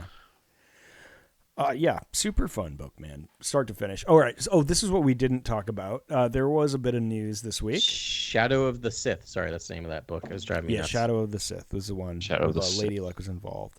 And actually that ties into this conversation well because we get Billy D. Williams era Lando. And so you revealed last week that Donald Glover is going to be taking over the producing and writing of the Lando series, which nothing against Justin Simeon. Well, apparently no one told Justin Simeon. Yeah, that was all right, tragic and terrible, but okay. Yeah. That politics aside. And it would have been great with Justin Simeon, but I mean, I think we were all surprised that it wasn't just Donald Glover writing and producing the series in the first place. And then suddenly it was revealed, and that is the case that Donald Glover's going to do it. And then, I can't think of the word right now, but it's not serendipitously, but coincidentally, Billy D. Williams released a cryptic X or tweet. I don't know what he's calling it now. Saying that he's like, good things are on the way. May the force be with you. I'm paraphrasing, but that's pretty much it. So, I mean, one could deduce that like Donald Glover gets the nod and he goes through his phone and he's like, Lando Calrissian, click. Hey, Billy D, it's me, Donald Glover. How are you doing in Acapulco or somewhere on some beach being fabulous is how I imagine every day of Billy D's life. And Billy D is like, I'm in. Yep. All I want is that framing device we've talked about. The Calrissian Chronicles of just like Billy D narrating. And also having like a little bit of a last adventure, but telling the story and then flashing back to Donald Glover. Yeah. How fun would that be with it? I mean, if we get both. Because like, Rise of Skywalker, Billy D. Williams' character, story, performance, flawless. Like for me, I like he was. It made so much sense to have the last sort of like bastion of the rebellion be Lando Calrissian there. The only thing I missed from that, which was on the cutting room floor, it's also in the novelization, is that we don't get really why Lando comes back, right? Like we don't get that moment of him other than saying like say hi to Leia for me, basically. But I mean, Rey pitches him like, we need good pilots, we need good commanders and good pilots. And so it's not a leap, right, to just be like, well, he thought about it. But you see the Knights of Ren trumping through the Millennium Falcon in it, and he basically goes, oh no. Basically like, you're not touching my ship, right? Like and that's kind of the thing that gets him. Like he just sees that and knows that he's needed. I kind of forgot about that. That makes a lot of sense. All right, that's gonna be my home. I'm gonna watch Rise of Skywalker tonight, guys. I love that every episode we give Ben homework. Well, all I need is the like motivation, and you know, it's not that I'm not always motivated, but I need like the heuristic, the like something to get my mind going. Yeah, something spark and then I'm just like sit in my comfortable den with a giant Star Wars in front of me. And I just like it lately. It's just been this like salving bomb on my soul of just like a Star Wars, and I've loved it so much. I watch all of Rebels, and it was fantastic. But then there's something about the feature films that are just like pure magic and really. Oh yeah. So yeah. Yeah, like I would love a Princess Bride type Lando. Yeah. He is like Peter Falk, and he's like he's the Dread Pirate Roberts. He starts it off, but then it kind of just turns into this Fantasia, this almost like Lando Fantasia through the galaxy. Like I mean, that's amazing. Do we get the dangling Yana subplot? Maybe. I think I mean that makes sense. It's there. If like maybe that's like if we have Billy D. Lando, maybe that's a mission he's on and he's flashing back to Donald Glover occurrences. Well, isn't he sharing the chronicles that Donald Glover's already been making? So it's just Billy D sharing them, and then it gets to go back and it's Donald Glover every time. And sharing and doing your idea, Grant, of like the Dread Pirate Roberts of the Princess Bride, of just him telling her the story as they're flying on the Lady Luck, trying to figure out who her parents are. So he's telling. Oh, that's so sweet. Yeah, like he's telling like Sana and all that. I also like the narrative, like how they break the fourth wall and they'll break out of the story midway. Midway to Billy D's moment. I just heard going. There's so no way it happened that way. Ways to use Billy D for long than people would think commercially you would use the original actor. Donald Glover is going to be amazing, but I think you could really use Billy D. Well, I think I literally like I don't remember if it was the last episode before. I'm like, it's officially dead. We're never going to see a Lando series. Do you remember? I said that. I'm again always so happy to be wrong. I just the whole Justin Simeon, the whole timing thing. I don't like to laugh at people's misfortune, but like it is if you just take it out of it to the fact that he was just like. Someone asked him about it. He's like, I don't know. I haven't talked to anyone in forever. And then literally 2 days later. It's on Vanity Fair. He read it in Vanity Fair. I know. And then 2 days later, they announce. And I'm like, it's like, oh, yeah, dude, you were fired like 6 months ago. Not fired, but like you were let go. Like sounds like he was let go months ago and no one told him. Like just be like, that is gave cold, him the courtesy dude. of calling him and just being like, by the way, we're going another direction. I mean, he seems to be doing well. Didn't he write on Barbie? He was doing Haunted Mansion right now, which is going to crash and burn, by the way. But yeah, probably. But hey, Rosario's in it, so Rosario's in that. Oh my god. Yeah. Okay. We got to. I don't know. Jenny's like a big hunt. Yeah. Now we just were at the Haunted Mansion I know. like 2 weeks ago. We had to go to another park just to go in the Haunted Just Mansion. for my wife. And she was like all about it. But she was telling me about this movie, and she's like, I have a bad feeling about this. Despite the fact that Justin Simeon's been on it and like all these great names are attached to it. It's a fantastic ride, and I'm sure the movie's good. There's been a couple versions of the movie, and there's the Eddie Murphy one. Yeah, well, I'm paraphrasing Jenny here, but essentially, it's not like scary or gory enough for horror fans, and it's not like Disney. It's not friendly enough for kids. So it's like the demo is Disney adults that like this. Yeah. So it's like which is like it's a narrow, not a bad demo to go after, but it is narrow. We'll find out. It is not doing well on Rotten Tomatoes. Is it out already? Not that that's the arbiter of all things. But I'll be fascinated to see I mean, not to get too off tangent, but the box office stuff this year has been fascinating. But what's hitting and what's not. And I think it just needs. So who knows? It needs to play out longer too, because people just you can't watch Barbie, Oppenheimer, and Mission Impossible in the same in an opening weekend. Right. So whatever, it'll play out. But I think Justin Simien, to his credit, which I really really respect, it was he was listen. Donald Glover's amazing. I'm so happy for him. Yep. Something about he's as long as it's black, I've got its back or something was the quote he said, and it was just let's go, and happy for him, and that's so professional and so kind of him because he was done dirty. That's come on guys, come on, just pick up the phone, Kathy. It's a hard story to crack though too. At the same time, I don't know. It's I don't Star Wars is going in so many new directions right now, and this would be a Lando series, just not connected to the Mandoverse, its own thing, and it's going to be delving back into the OT basically, and sort of. And we don't know. Delving in. Bob Iger also is. We talked about the evil Bond villain that is Bob Iger, talking about pay your writers. Bob. I know, just pay your fucking writers. Yeah. That he was just saying that we're cutting down on stuff, and he is so metrics driven and star power driven that it might have been oh no, we're canceling Lando. He might just be that is not going. That is 100% not going. And they called up Donald Glover and said this is not going. He's well, what if I wrote it? And that might be enough for Bob Iger to be green light it, right? Because now you have that name power behind it. When Justin Simien, who's great, power. Yeah, Justin Simien's a great it's not, but it's not Donald Glover name power in terms of zeitgeist,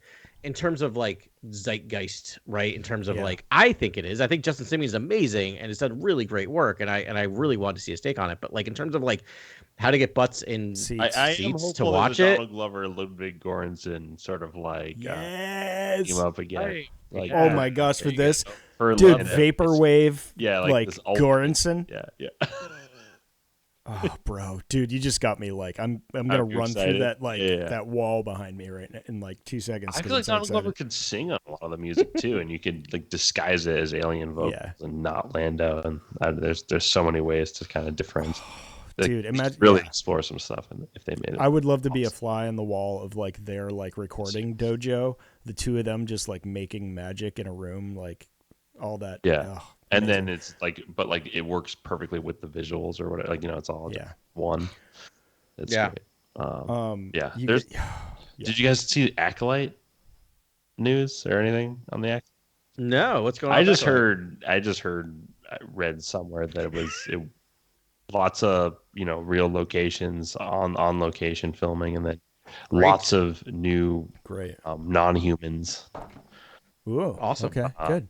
All right. And lots of Jedi, and I was we already covered all that before, but I was this is so exciting that it's trying to do a lot of the non-humans. It's trying to actually do that diversified sort of with a new time frame, right? For live action, this might be the thing that cracks the code for Star Wars, being able to break out of this 5-year time period that we have to tell all Star Wars, or 10 years that we have to show, what I mean? Which I love, but I want us to explore. Yeah, that's gonna. I mean, it's gonna be Skeleton Crew. Yeah.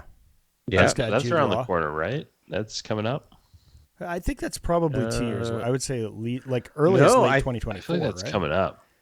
I thought it was still on schedule for the end of this year. This year? Think this is no, wait, or early 24. It's got to be 2024.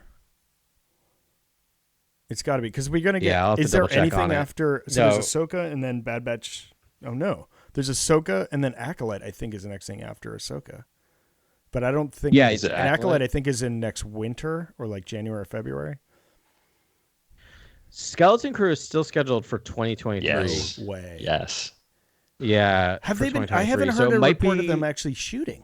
I think it's finished. But that's the same. Remember, I think it's finished. That's the same thing like Mando. Remember Mando? It wrapped late January 2023. So it's good to go. It'll be 8 episodes long. They might push it back. I wonder if they're going to push it back because of they need to start spacing out content because of the strikes. So they might push it back just so there's not too much of a dead zone. To avoid the gap. Yeah, but it's good to go. No kidding. Like, it's ready to go. Yeah. Oh, that's fun because that is such a wild card, man. I have no idea what to expect from that. I mean, it could be this Outbound Flight book that y'all talk so much about. Urkel's no, Steve Irwin? No, what's his name? Jaleel White. Sorry, I don't know why Irwin. Oh, because Irwin was the actual Urkel's name, right? No, there's a log line for the show that's out there, though, I think. Yeah, if you go to IMDb, you can read, I think, the log line or summary of the show, and I think it's like a bunch of Jedi younglings or something, and Jude Law, I guess they're on board with Jude Law on this vessel. I mean, right, we did get a trailer for it, a secret trailer though.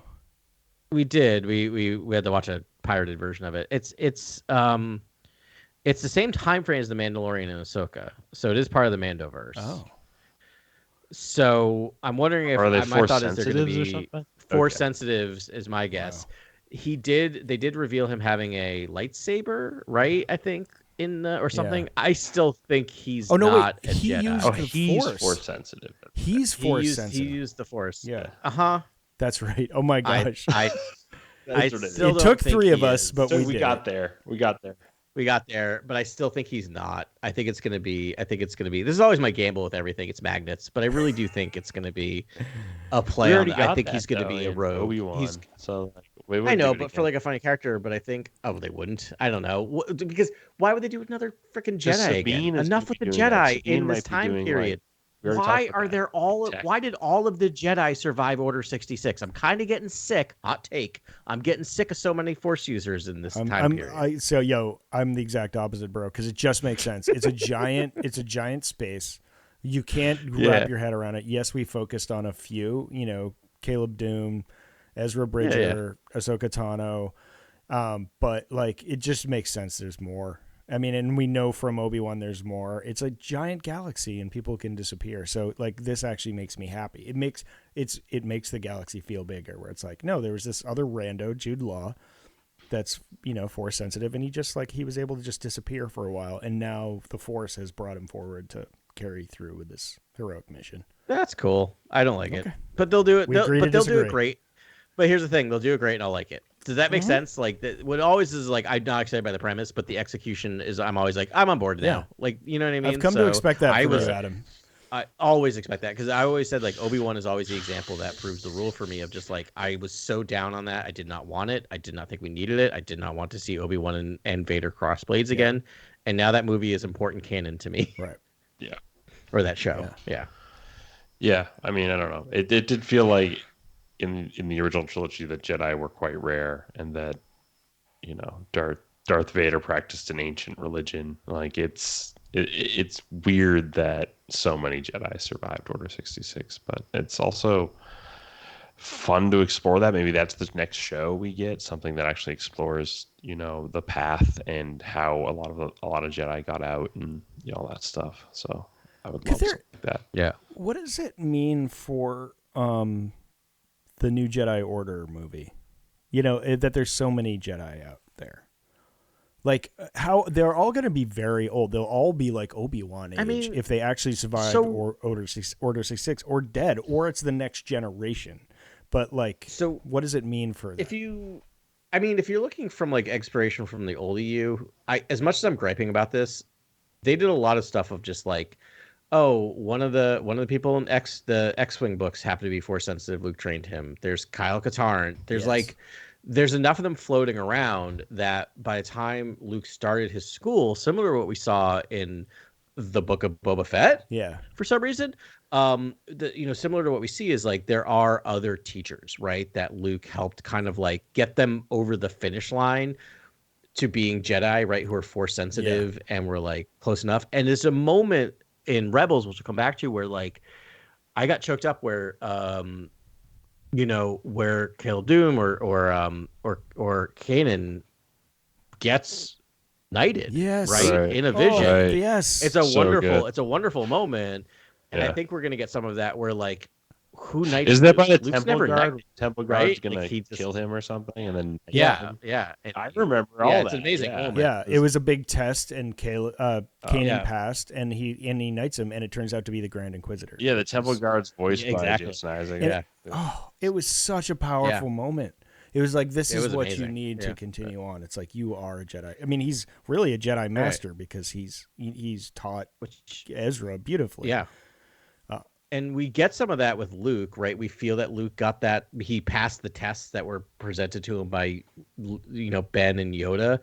And now it seems like in the oldeu, he was kind of doing the same for these individuals who were Force sensitive and had to learn the Force on their own, that he knighted them. So I think we're going to get some of that if we have this new Jedi Order, we are going to have people like maybe Ahsoka floating around, maybe whoever this person is in Skeleton Crew, floating around and being teachers, bopping in and out. I wonder about that. So I can't let go of this theory because we had it, and we might be completely wrong that all of these kids are Force sensitive. It could just be that it's just Jude Law and he's just saving kids, but that doesn't seem like a very compelling story.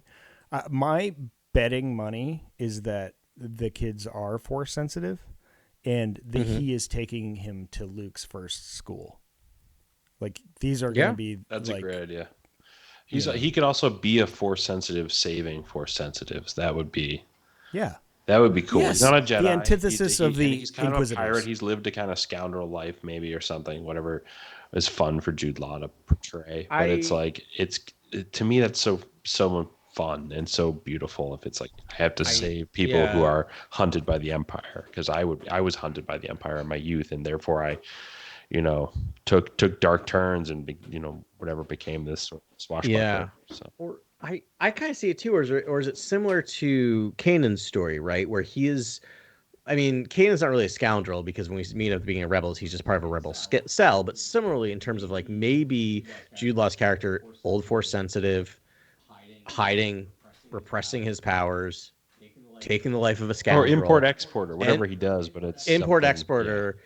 Ends up taking over a ship, grabbing a ship, and finding these stowaway kids. That's great too. I love that too. Who have been were taken by being brought to the Emperor, and then realizes they deal with Force sensitive, having to deal with what do I do with these kids? What do I do with the fact that I do know the Force? Is there a safe haven where I can bring them? And maybe that the trip is trying to figure out where to bring these kids, and it all ends at Luke's new temple. Yeah, that would be great. I mean, yeah. I do wonder if Luke's ready to teach at this point, though. In the story, it seems like he just built the temple. Maybe, I don't know. Is Luke ever ready to teach based on what we got in New Canon? Yeah, right. I guess. Sorry, no, totally. Sorry to not to It is funny that Ahsoka's just hanging out there, leaning against the tree, and I'm just like, are you going to teach some classes? Are you going to give a lecture? Are you going to do anything? I hope so, because Ahsoka seems much more ready to teach than Luke.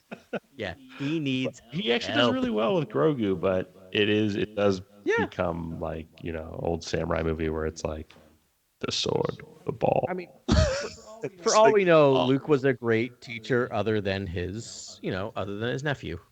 Right. Which is hard to teach family. I almost that's almost what was missing from the sequels for me, which was like, can I get some of that angsty Kylo and Luke tension where where's the favoritism, uncle? I'm your blood, but Luke, of course, being a good teacher who treats everyone with the same, gives everyone the same amount of time and treats everyone with the same amount of dignity. He's like, I'm not going to do that. I'm not. There's nepo babies in this. Or he's overly critical of Kylo in order to avoid favoritism, right? So you have that. To me, that's fun because I think that's inevitably a part of that growth of and that failing, and then so it's like it would have been a fun thing to explore.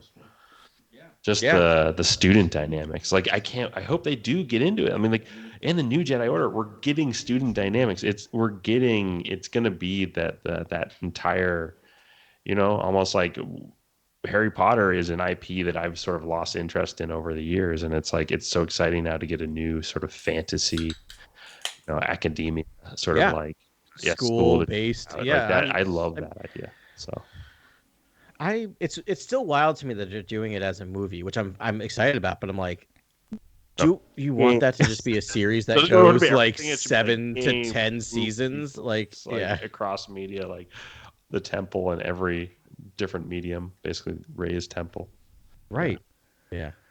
Well, we might get that, right? If she just plants the seeds and there's a lot of established characters, and then like they go back and they tell the stories of Rey's school. You know, even maybe they do a 5-year time jump or something. Well, probably a 10-year time jump. You know, something more accurate. I love that Rey is like, it basically sounds like Obi-Wan, and she's now like the Grand Master. So it's like, well, she is fishing. It's like, she's done her homework. You know, it's like if nothing else, she's an academic. She's actually read the text. Yeah, and she knows the things, and like she's like, okay, so now I have people like go explore this and go explore this faction, and like this idea, go explore this idea, and tell me what you think. You're adept at this sort of thing, and like, what is healing now? What can we do with healing? Like, what could I mean? I won't spoil the tragedy of Jason's solo. I do know that was one of the books I did read. It was his fall. But one of the things that they do with his character prior to that is that he kind of goes on a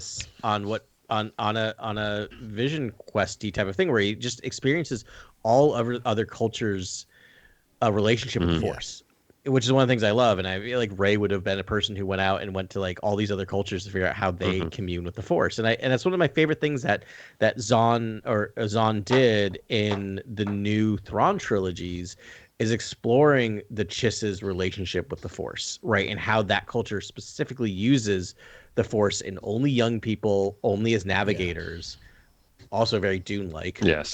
But like, that's it. And then they outgrow it because they don't do any training, right? They don't lead them to do anything else other than, once their natural connection to the Force goes away because they haven't been trained how to keep that connection, it disappears. And they don't know there's this greater power ability to use the Force. I just love that idea. How do you think the storytellers are going to portray Rey in sort of new trilogy storytelling?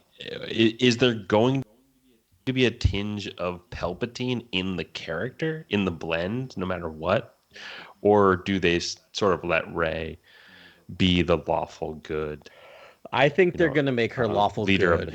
I think they're going to make her lawful good and extremely powerful for a lot of different reasons, but I think they're going to give people what some people wanted from Luke, right? Like sage, wise, with questioning where I don't know, like I hope you've talked a lot about Finn and Finn's possible role, but I really do hope that they have Finn calling her on her stuff occasionally, being like, you got to give these kids space, or you got to give these kids time, right? Like this idea of just like feel the pressure that Luke's feeling in the books that we read, right? This idea that like she never, just like Luke, we now have 2 generations of Jedi who haven't had any stability in teaching.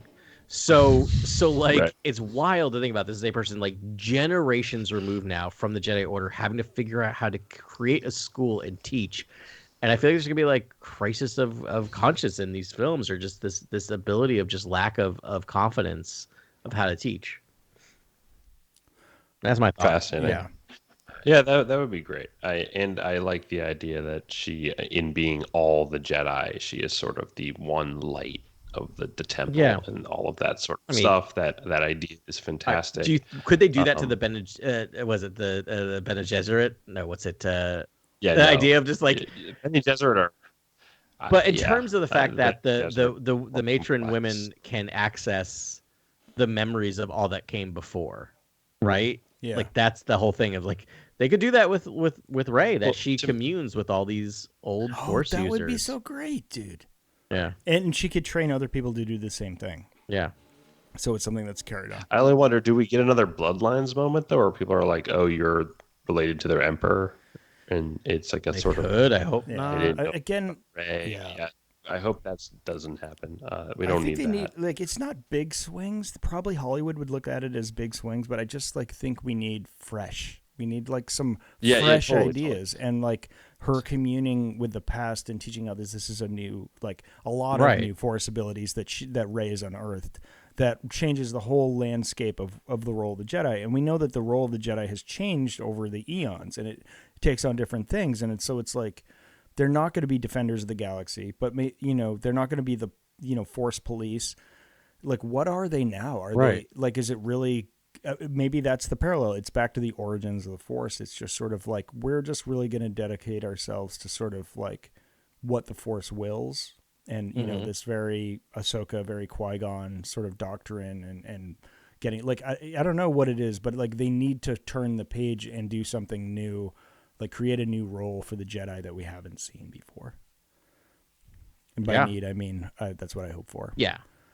So antagonist in the new Jedi Order film is a student. It's like, I mean, you're then somewhat recreating the old EU. Like, I mean, that's, I can't remember the character's name, but like ends up getting seduced. And I mean, maybe it's Jude Law. Like Jude Law's character is just sort of like, no, I think we need to go in this. Or like they could create a sort of civil war of doctrines, you know, or in. Like I could see it, like Rey's very academic, so you could do a parallel to sort of the academic infighting that goes on as far as like, no, this is the right thing to do. No, this is the right thing to do. And like really, I mean, it could all be about that search for purpose for the Jedi and what they are. And she's got some confidants, and there's like some really. Well, there's got to be a threat. It's a Star Wars. That's the thing. Right. It's a war, right? What's the war? So if it's just one, I don't want to push this towards like a. Or as the resolve. So but that's what I'm trying to think of. It could be a new Sith. It could like be a new Sith like emergence. Like it's not the Sith anymore. They're whatever, like Dark Force X, or you know, like And I'm saying X for a placeholder for like something that's actually smart. And like, and they, you know, and so they've evolved past that, and they're like, no, we're going to try and just grow our legions instead of the rule of two. We're going to get as many Force users as we can.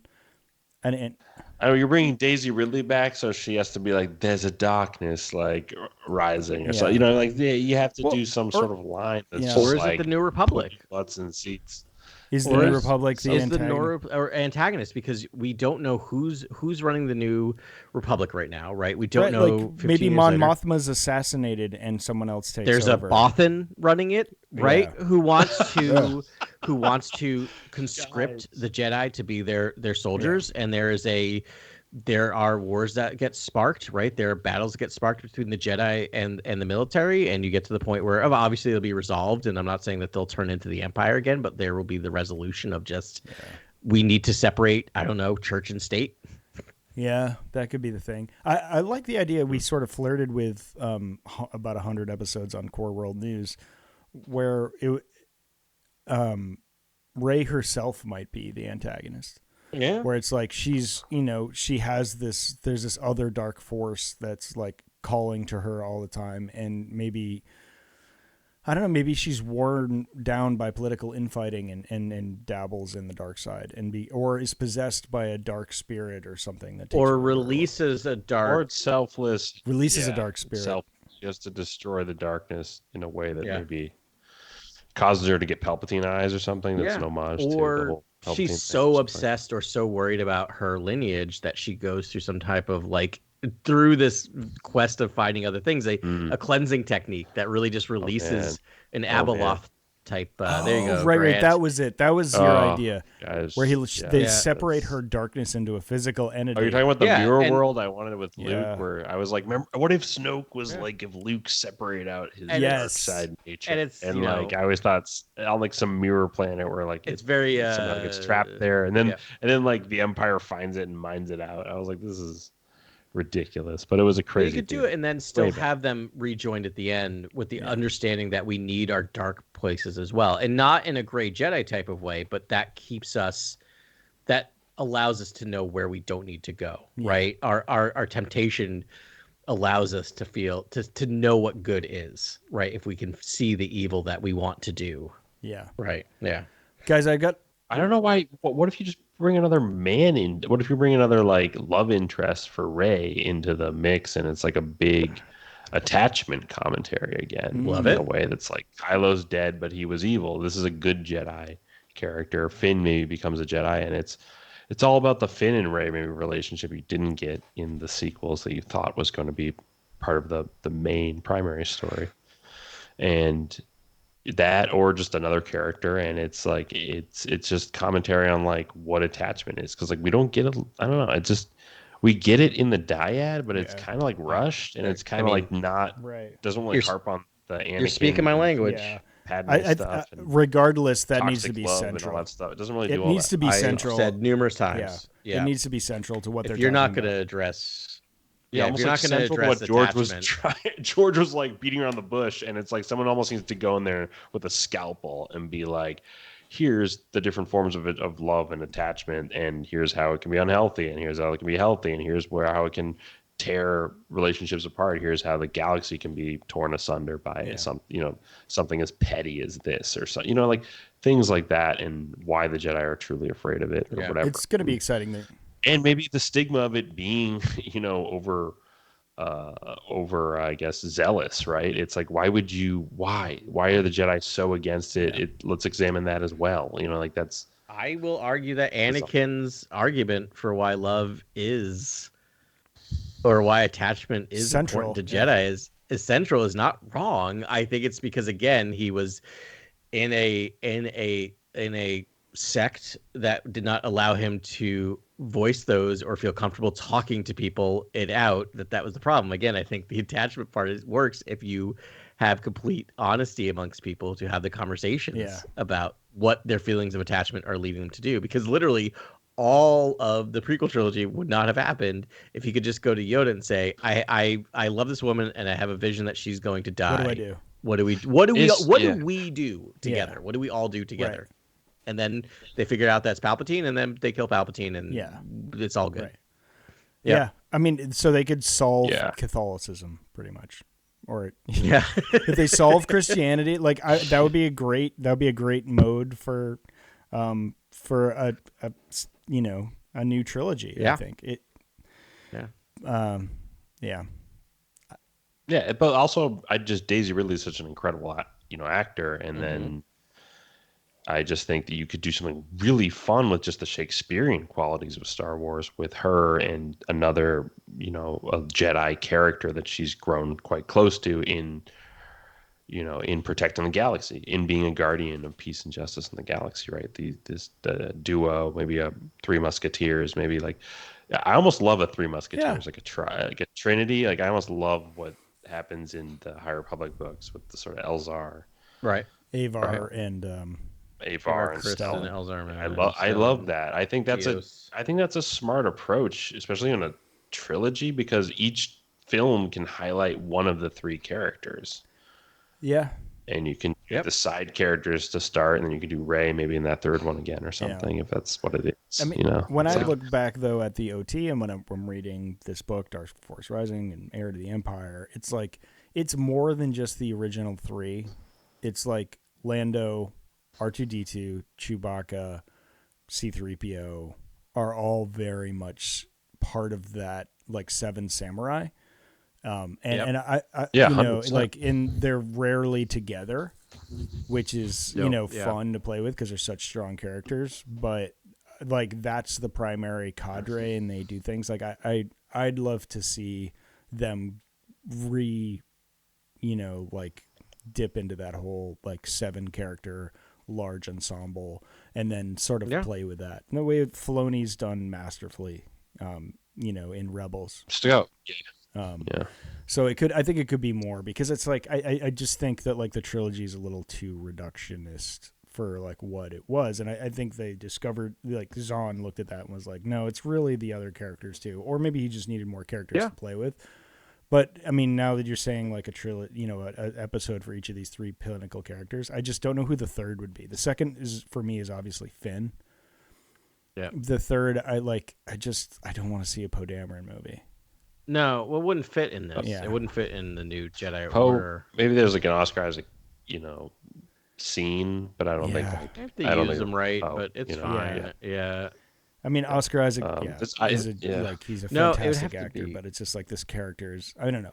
Well, it's called New Jedi Order. To me, it's we have to deal with Jedi characters. Yes. That's the only reason why I'm pitching three Jedi, Three Musketeers, basically, because it's basically you have to deal with these new Jedi characters, and do you want characters to come out of the fold, or do you want these all to be new students? Is kind of what I'm what I'm trying to pitch you guys right now. I'm like, well, that's the thing. Is it right? cool if people come out of the shadows? Yeah. Like that's kind of cool. Yeah, no, I don't want it to all be legacy people, and I think Finn and Rey are enough. I'd like give us a new character. That's what I mean. Like for that third one, because new characters. Yeah.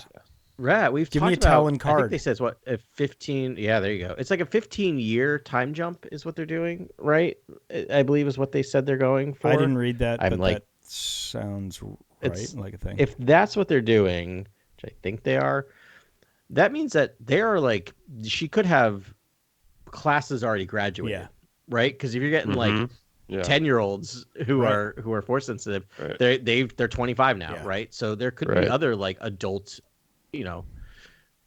Jedi that are trained and out there running missions. Yeah, that's and then you could introduce some really interesting characters. I mean, it'd be more fun too if there was like a teenager like all-star, who was in there that was just like preternatural. So that's also another pitch is the ensemble, almost Amblin ensemble student film, which is like those kids all sensing power for the first time.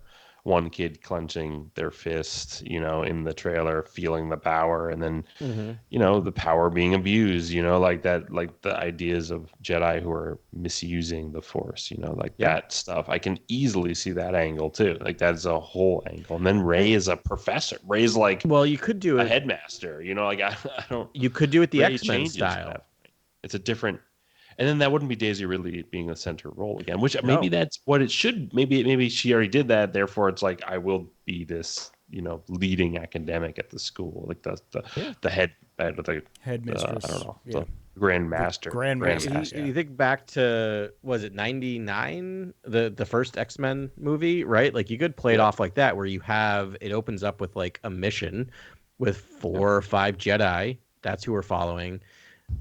Getting another force-sensitive kid, and eventually you see Rey comes in and just handles the situation. Like Rey just has all of the power, right? And it's just, I mean, if it's 15 years after, she's going to be overpowered.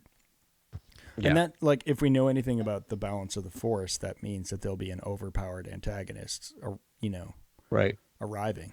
Right. That Freddie Prinze Jr. math has to check out, which has been proven wrong. I'm just going to say.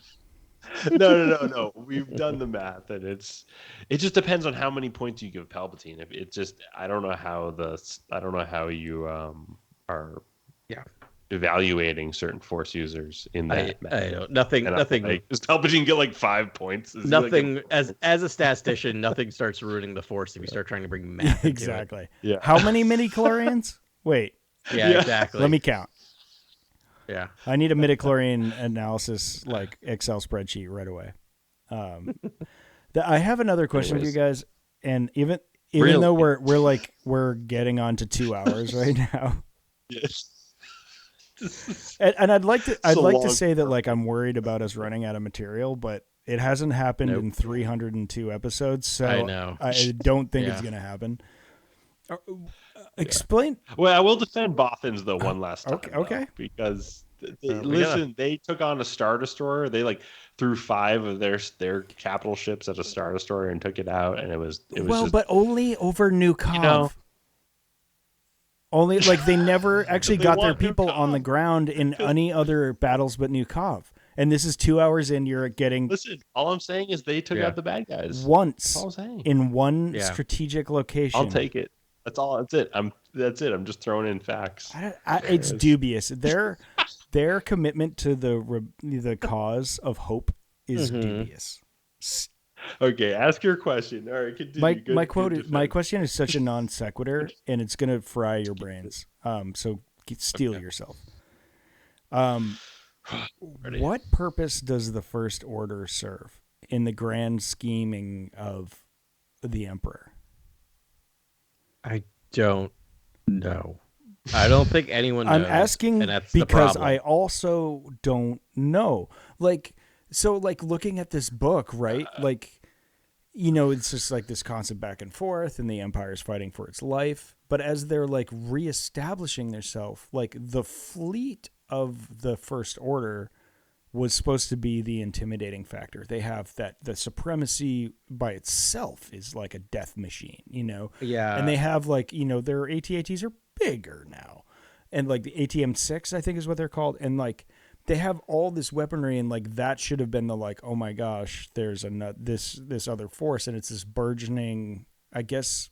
I mean, but like talk to them like Blackwater, like a private military that sort of emerges. Like, were they just supposed to soften up the galaxy for the final order? That's what I was about to say. Is they're just there to kind of like, yeah, exactly, soften it up, I guess. But I don't know why you need softening up if you have 1,000 Star Destroyers that can destroy 1,000 planets. Death Stars. Yeah, I don't know. It's also like, weren't in the Bloodlines book, don't you learn that like the centrists were kind of looking for, they were kind of like loyalists to the Empire and were looking for some sort of resurgence of the Empire because there was order. And so the First Order to me is just like a stand-in military. There's a word for that I'm forgetting, but it's like it's almost like a not a proxy, but just it's almost like the stand-in for that sort of messaging that the Empire still exists in some way, that I think Palpatine needed to keep as a constant in the galaxy. The problem. It's like, we're the Empire. Like, the Empire is always there, like something. I think it would have been better if, similar to what I was saying with Thrawn earlier, is if like the First Order. Okay, I'm gonna bring back Nazis again because the Empire, the Nazis, right? Argentina. So like, what if you had the First Order is basically your neo-Nazis, right? Like you're these subgroups, these terrorist organizations that can sow violence and discord, but are not well organized, right? And then meanwhile, what had actually been happening is like Hitler fled to Argentina, had been building up the Nazi army again, and comes back and goes, "Oh no, these fools over here, these neo-Nazis have nothing to do with us. We're the real threat." Like, to me, that would have been kind of amazing, is if the people you're fighting in the first two movies are this Blackwater, whatever, idolizing and loving the Empire, but not actually having any connection to the Empire. And then suddenly like, oh no, while you've been fighting that war, we've been over here doing the real thing, building up our entire fleet. It was a peaceful integration with like Allegiant Pride and like the Sith Eternal. And I was just like, wait, what? It wouldn't have been more compelling if Allegiant Pride like took out everyone who was part of the First Order and was like, oh no, this is a dark far more evil regime. Like, you're not good enough to be part of us. Welcome to the dark side. Like, you're not organized enough. Like, you don't fit with our regime. Yeah, exactly. I don't know. But they kept with like almost like a comedic tone. I guess, but then it leads to Ben's question, which I do not have an answer for, of what was the First Order. What was the purpose? I don't know. Also, there's theories that, like, I think if you read the books too, the novelizations, there's like Palpatine does want to perpetuate like pain and suffering in the galaxy, and like some part of the dark sorcery involved in his the Beaumont Kin is talking about is like could be dependent on the suffering, and that makes sense to me. It's like he can't just allow the like New Republic to flourish. So he needs to give like them some antagonization. Couldn't that backfire horribly? Kind of like it did, because then it also helps them like form an army, because remember they didn't have an army. But it actually provides them motivation to pull together a bunch of people to, I don't know, destroy Exegol. Like it's once again. It's like, wow, we didn't show up at Crate, but we'll definitely show up to the next one. And they do, because it's like, I know, and it's just like, the thing is, do you know what? To bring it all the way back around again, do you know what would have been really helpful for sowing discord? I don't know, a ton of Emperor's hands who could go out and assassinate people and like do it that way. Like, that would have been much more sowing discord and fear than a series of assassinations. Assassinations. Oh my gosh, my words. I think there's a lot of room to tell some stories there, and I 100%. Don't think it's going to happen soon, but I hope it happens. You know, it's like we're still early in the mandoverse, which is this empty time period between the Battle of Jakku and the arrival of the First Order. But they need to explain what is their purpose. Guys, what if it is Thrawn who like decides on the new Apple like aesthetic and is looking at the two helmets? Great. He's like, you know what? Let's go with this. Like, what if it is our guy? Yeah, maybe he does create the First Order. Is he the architect of the First Order? Okay. Maybe. Maybe he gets slapped down in this Filoni feature film, and then he he has to build another military. But it's like it's the first order is. What if Thrawn's like the first order is to build the empire or rebuild the empire or something, and like. What if the First Order alludes to Thrawn and they sort of remix everything to make it be like Thrawn's more in the mix in terms of creating the First Order? I mean, that would be cool, but it's like this is why Thrawn has to know about Exegol, because it's like Armitage Hux and there's these crossovers. Yeah, who is Armitage Hux versus Thrawn? Like Thrawn should be in on this stuff, right? And Snoke himself is like the connection between the Final Order and the First Order. So it's just like there are like indelible tethers between the two. So like, why did you do this little soft opening for the Final Order? Right. I don't. What if Thrawn has Luke's hand? I'm gonna end the pod with that. Well, it's been a great week, everyone. Thanks very much for stopping in. I don't know. Because I could see that getting recanonized. Actually, a great segue into next week. Yeah, okay. Yeah, it's coming. So I don't know the name. Talk about The Last Command. The Last Command. Thrawn, The Last Command. We're going to review that next week. And yeah, no, this is good now. This is working. We're doing this. Yeah, that's what we're going to cover next week. And then the week after that, we're going to do a sort of catch-all Ahsoka podcast. We're going to talk about Rebels. We'll talk about Rebel Dawn. No, what is the name of the book? New Dawn. If you want to. I will be reading that. I'll read that just to jump in. Good. I'll read the summary. Canon Harris. Yeah, I'm going to read the summary. I remember that. Actually, it's a great Ray Sloan introduction. It is. There was a great Empire character they created for that was like a hybrid android affair, which was super fun. So yeah, we're gonna do that in 2 weeks. But yeah, next week we're gonna talk about the final book of this Thrawn trilogy. So that's gonna be great. The Last Command. Command. Yes, can't wait. I just need to buy it and then read it, and then I'll talk to you next week about it. Can't wait to do it because it was super fun. I mean, this highly doable. I read this book in 2 days, so let's go. They're super compelling. Yeah. All right. Thank you very much for listening to us this week. We really appreciate you guys hanging out with us. Please reach out to us. We have a whole new slate of contacts under Cantina Chronicles. Who talks to a podcast? I don't know. I don't talk to my podcast. But if you want to interact with us, we'd love to do it. Yeah, please do. But yeah, so join us next week on another edition of this song that's going to play right now. Cantina Chronicles. Cantina Chronicles.